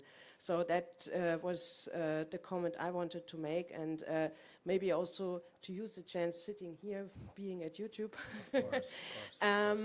to actually reiterate one thing. We would, as the German Eastern Business Association, very appreciate if we could have the forums organized at the same date. So the business forum as well as a civil society forum, and maybe also other forums, as we have seen this at the Poland's summit in Poznan. We had the same date, the same place, and we saw that the audience of both forums got mixed, actually. So I think that would be one of the best solutions, how to bring all the stakeholders together and to discuss really the topics we have in both agendas, energy, renewables, sustainable economic development and so far, and migration at least as well. So maybe that would be one take from my perspective. We would really appreciate that if the governments could somehow, whoever will be the host of the next year's summit. Right. That's a very good point. I mean, today we have also the parliamentary dimension in the city, so that's something at least it takes place parallel. If we compare the business forum, which took place some time ago, and the civil society forum, where do you see similarities in the topics? Where would you say like it's easy to agree, and where is the agenda setting different? No. It's not. No. You keep turning this off. Yeah. Now it works. I wouldn't say that there were too many differences in the topics raised. The business forum was organized exactly 2 weeks ago, yes, also here in Berlin. And topics evolved around two key points which will be in the focus point even during the civil society forum. Right. The common regional market, focusing on how to enhance regional economic cooperation, and the issue of sustainability, dealing with the challenges that lie especially in front of the businesses, because that is, from my viewpoint, one of the most important aspects, how they will deal with what lies ahead when the full implementation of the carbon border adjustment mechanism kicks in a little more than a year from now, and how to keep them sustainable operating in these new circumstances. I completely agree with the idea Anya shared. We have been discussing that in the last couple of years, but it is out of our sight or power to affect. However,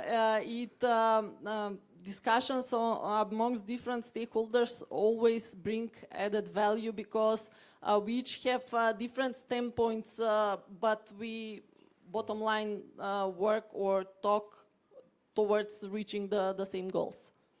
Right.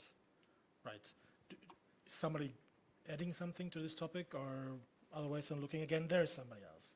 Wonderful. So do you want to join us, or you want to raise a question from there? Want to join us? Sonia, Anya. That's great. When the gentleman is coming over, I would like to just raise shortly another topic, and this is the topic of connectivity. If we talk about mobility, and the people should be able to move from one country to another, we need to talk also about connectivity. So what are your views how to strengthen and further develop connectivity, especially infrastructure connectivity in the region? Where are we standing there? Which are the most important initiatives? Would be interesting to hear this also from you, but first and foremost, the gentleman. Yeah, my name is Alexander Kovacevic. It was a matter of necessity. I was not planning to talk, but would like to remind of 3 points. Introduction of CBAM, Carbon Border Adjustment Mechanism, following paragraph 54 in a CBAM regulation, is essentially change in trade regime between the region. Maybe just to interrupt, maybe you can add which organization or... I'm here for energy. Yeah. Okay, very good. So, Carbon Border Adjustment Mechanism is a custom duty which fundamentally changes the notion of free trade regime between the region and the European Union. Secondly, this region is very well protected from competition, because simply ports on Adriatics and ports on Danube are working very little. So we are somehow confined in a little economic space, which is going to be further confined with the changing trade regime. Within this economic space, we are running out of electricity, and very soon we will be running out of natural gas.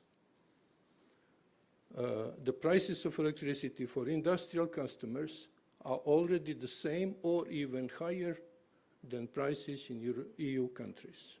So the little competitive advantage which was present over years is gone. What comes next is much higher electricity prices or no electricity for industrial customers at all. We already lost aluminum industry. We lost good part of the metal industry.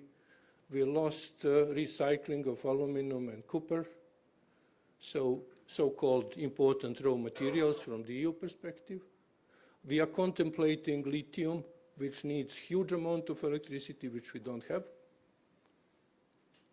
And we have a green agenda, which actually requires 3 or 4 times more investments than what is envisaged with the growth agenda. If that is not happening, then the growth agenda is just a proclamation. Finally, we have a situation where definition of the rule of law of European Commission doesn't take into consideration breaches of international agreements, such as Energy Community Treaty. Definition of the rule of law of Venice Commission indeed takes into consideration breach of international agreements. However, this is not taken into consideration in the progress reports of the Commission. So we have fundamental breach of the Energy Community Treaty. This situation practically is level of uncertainty which totally eliminates investments. And please, talking about this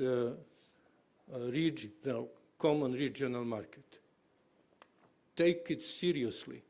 Yes, common regional market is enormously important. It has fantastic potential for growth. But we do have a question which is energy, which dramatically reduces this potential. So energy now has fantastically big opportunity cost, which is going to be filled all across the region. Let's leave it there. New aspect, energy. Alban, energy? It's not about energy. It's about fantastic legal uncertainty because we don't see the problem how we are fulfilling international obligations. This is going all across all the sectors. This is not only about energy. Right. So, Alban, can you refer to this? Was it something discussed in Skopje? No, not much. Well, in terms of CBAM, essentially there were discussions about the preparedness, both of the first awareness of the private sector about the CBAM implications and the impact that it will have eventually on the competitiveness. So that is something that has to be built in, both in terms of awareness from private sector and also in policy design, so that is internalized, essentially. Yep. Thank you very much. Would you like to add something, Leta? I think Tatiana mentioned before, there were discussions originally that maybe to the CRM we should add more element when it comes to energy as a trade element. I mean, because energy and CBAM will affect the trade and will reshape this element. But and there were a lot of discussions, but at the very end, I mean, since the CRM is a joint denominator of what each of them would like to cooperate, they keep it separate. So they consider that as part of the energy treaty and will be covered there intensively, and the green agenda, which I think with the new elements that will be revised, maybe that will help more the countries to be more focused and prioritize that. Would you like to add something to this? One perhaps more concrete point, another one broader. In terms of more concrete point, I think one of the successes, in fact, of common regional market has been transport and trade facilitation in the Western Balkans, and now in cooperation, of course, with the transport community, of having a very clear roadmap for facilitation of trade and transport with the neighboring EU member states. So that, I think, goes in the direction of work we have been doing in terms of, with a view of, or with the aim of improving connectivity. Right. So the first point here, I think a broader point, would be the aim should be not just to improve connectivity in the region, but connectivity with the rest of Europe, with the EU. So I think that's very important to emphasize. And that, I think, goes beyond CRM. So CRM has effects and has a positive impact also as an end in itself, not just as a preparatory instrument for the countries, you know, when they will become members of the EU and part of single market. But connectivity, I think, is something which goes beyond that, and is very important to have a long view there of connectivity with the rest. And we are so integrated, physically integrated with Europe, with our neighboring countries, I speak here again, having Albania as a reference, how closely we are with Italy, with Greece, with other, but the same applies for other countries of the region with other neighboring EU member states. So I think it's important.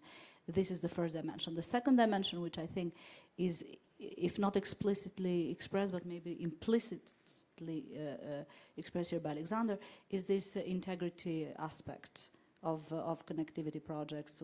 And leaders have indeed, it has been included in the leaders' declaration, I believe, of 2020, the integrity aspect assessment in connectivity projects, and that indeed came from civil society too, as a sort of a push from, as an advocacy work, or indeed a deliverable from civil society, from CDI and with partners.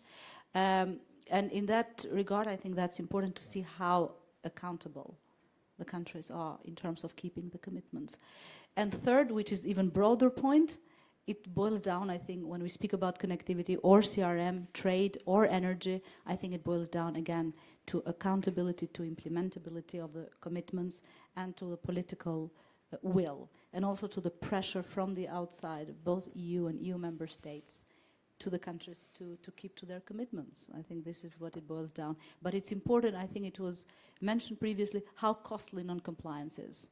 Now, you mentioned with regard to energy, the more we communicate that, how costly it is not to comply, I think that's very important. And I think it applies for CRM and every other aspect of Berlin process and regional cooperation. Thank you very much. We have around like 8 to 10 minutes left. And taking a look again to the audience, if there is somebody who would like to join us to share views, comments, experiences. I don't see anything, so I would like to go to the final round. Or is there somebody who I didn't see? Yes. So please join. Feel free. I mean, you can comment from there, but here it's more visibility. Everybody can see you, and you can raise your comment or share your experience. Can you hear me good? Stefan, coming from Skopje European Policy Institute. It started, I will go back to a point that Tatiana mentioned, that the single market, thus the common regional market, is an evolving material, which is true. But one point that I wanted to raise is that it is tied both with the political and the implementation gaps or shortcomings that we see in the region, is that I'm not certain that we all in the region share the same vision on what we want to really achieve with the common regional market and what is our end goal. We do give high political commitments, but not to that extent the technical solutions to come to the large to the end goal, and even less we are implementing of all that.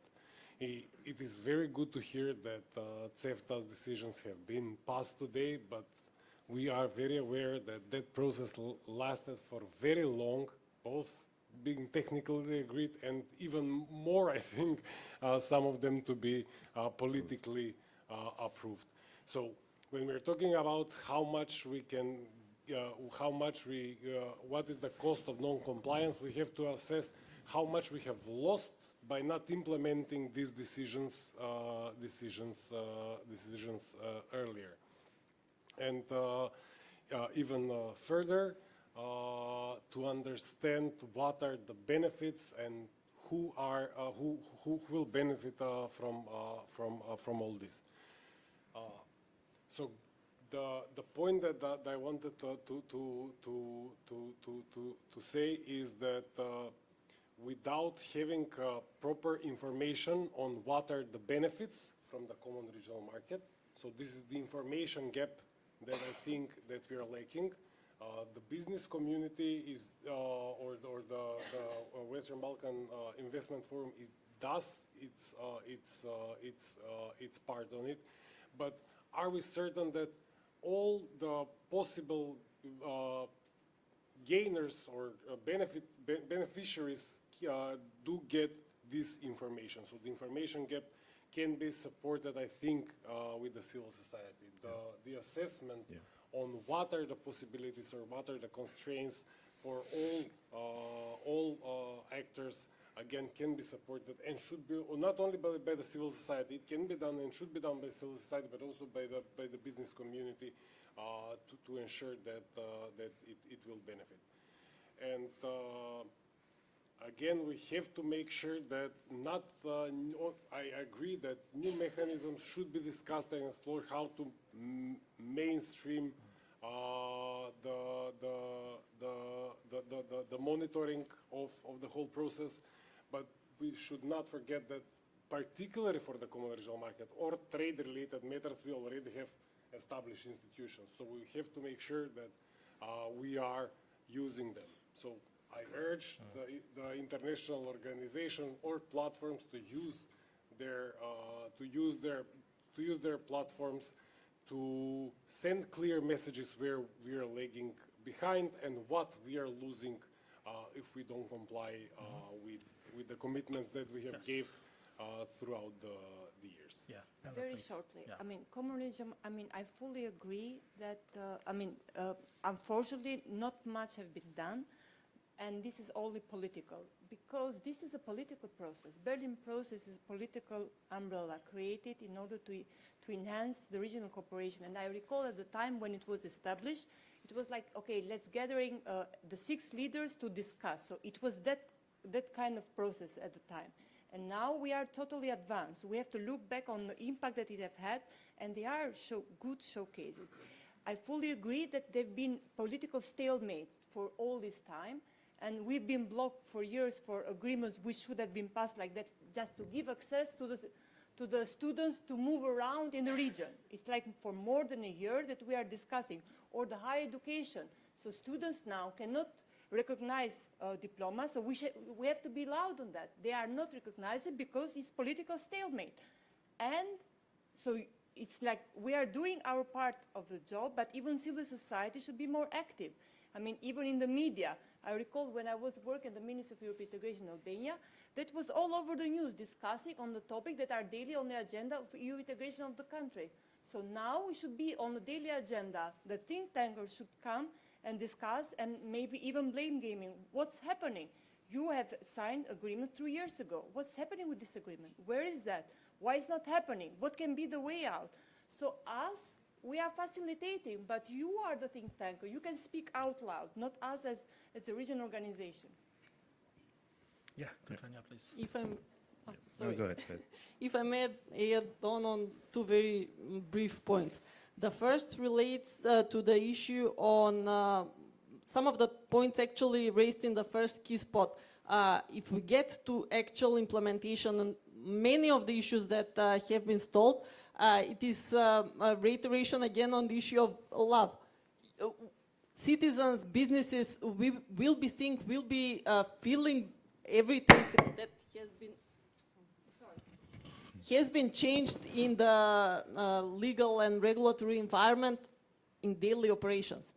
Because that has been shown through my practice, exporting companies, even big ones, which are daily involved in exchange with all the regional countries, when asked on details about concrete documents, background on how is it processing, they do not know it. What they do know is whether when they reach the border crossing point, they will be requested 10 documents and only 3 documents. And that is the point that we should be striving to achieve. When it comes to the implementation of the current action plan, you mentioned at the outset of its implementation, we had established a KPI mechanism aiming to follow up the businesses' perceptions upon the implementation of the current action plan. That is how they're perceiving whether they're really feeling the benefits on what has been stated in the document. We had issued 3 reports, and this year we decided to wait upon it because, let's be honest, it has been operating in peculiar circumstances. I'm not blaming or naming what and who has brought to that situation, but the reality was that we were at a standstill. So the new impetus today, or in the last couple of days, leading to the formal summit on Monday, should be a new impetus for all of us, ourselves engaging with the businesses.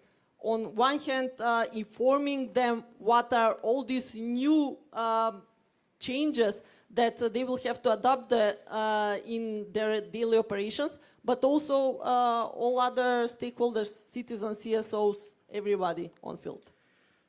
Thank you very much. I got now the information here from the gentleman. We have 1 minute left, so but 1 long minute. We will go now to the final round, and I would like you not to summarize the discussion, but maybe if we look to the next years, 25, 28, what is, according to you, the main, if we really want to focus on issues, the main task we need to focus on if we talk about the improvement and further development of the CRM? What is the main issue we need to focus on, political dimension and civil society dimension? Like, what is the most important issue which shouldn't be forgotten? I would like to start with you, Odeta, so Alban has the last word Standing as a civil society representative.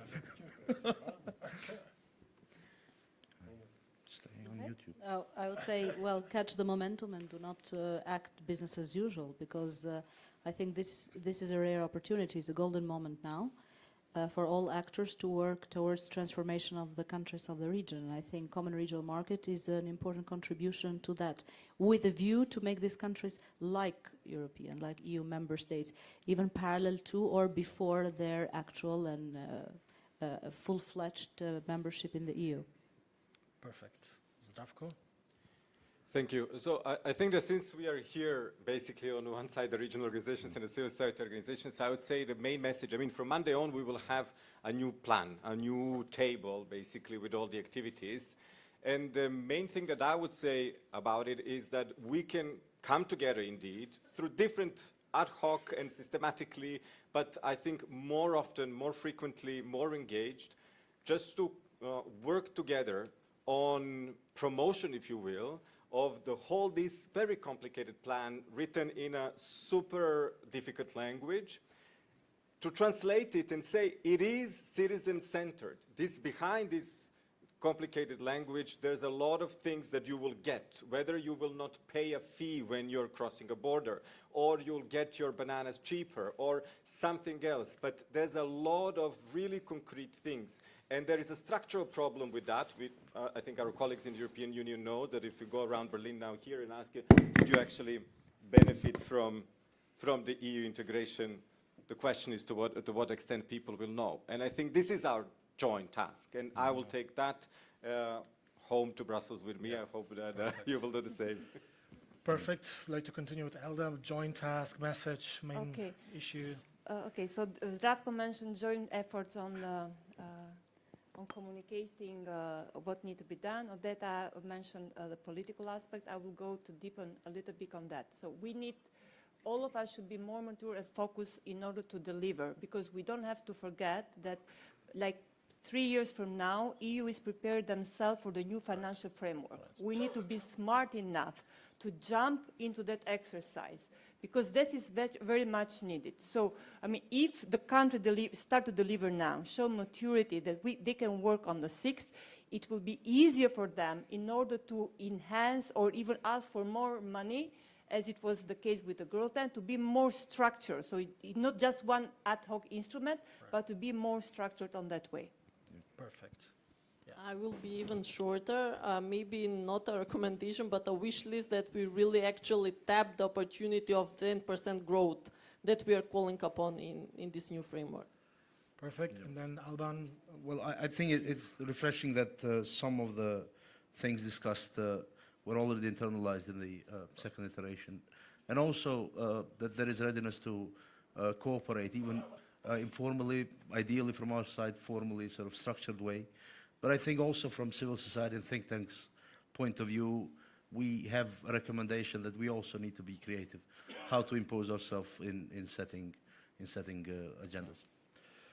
Okay, so after this one very long minute, we need to finish this panel and to remember the idea of Anya, that maybe next time we bring together civil society, business, and politicians all together. So with this positive note, have a nice weekend, not weekend, have a nice day here in Berlin. Yeah. Thank you very much for the interesting panel discussion and especially for the great moderation, Alexander. Thank you. Just a few points before everybody leaves. We will meet tomorrow morning back here at 9, which is of course very early, but we will have an interesting conversation with Ambassador Reifenstuhl here, the director for the Western Balkans, to start with. And after the EU panel, we are going to take a family picture at about 10:45. So if you want to be on that picture, please be here at 10:45 and you can join us. When it comes to tonight, we're going to have dinner at 8, just across the hall in the restaurant. And you're, of course, all invited there and looking forward to seeing you there. Thank you very much for participating and see you later. There is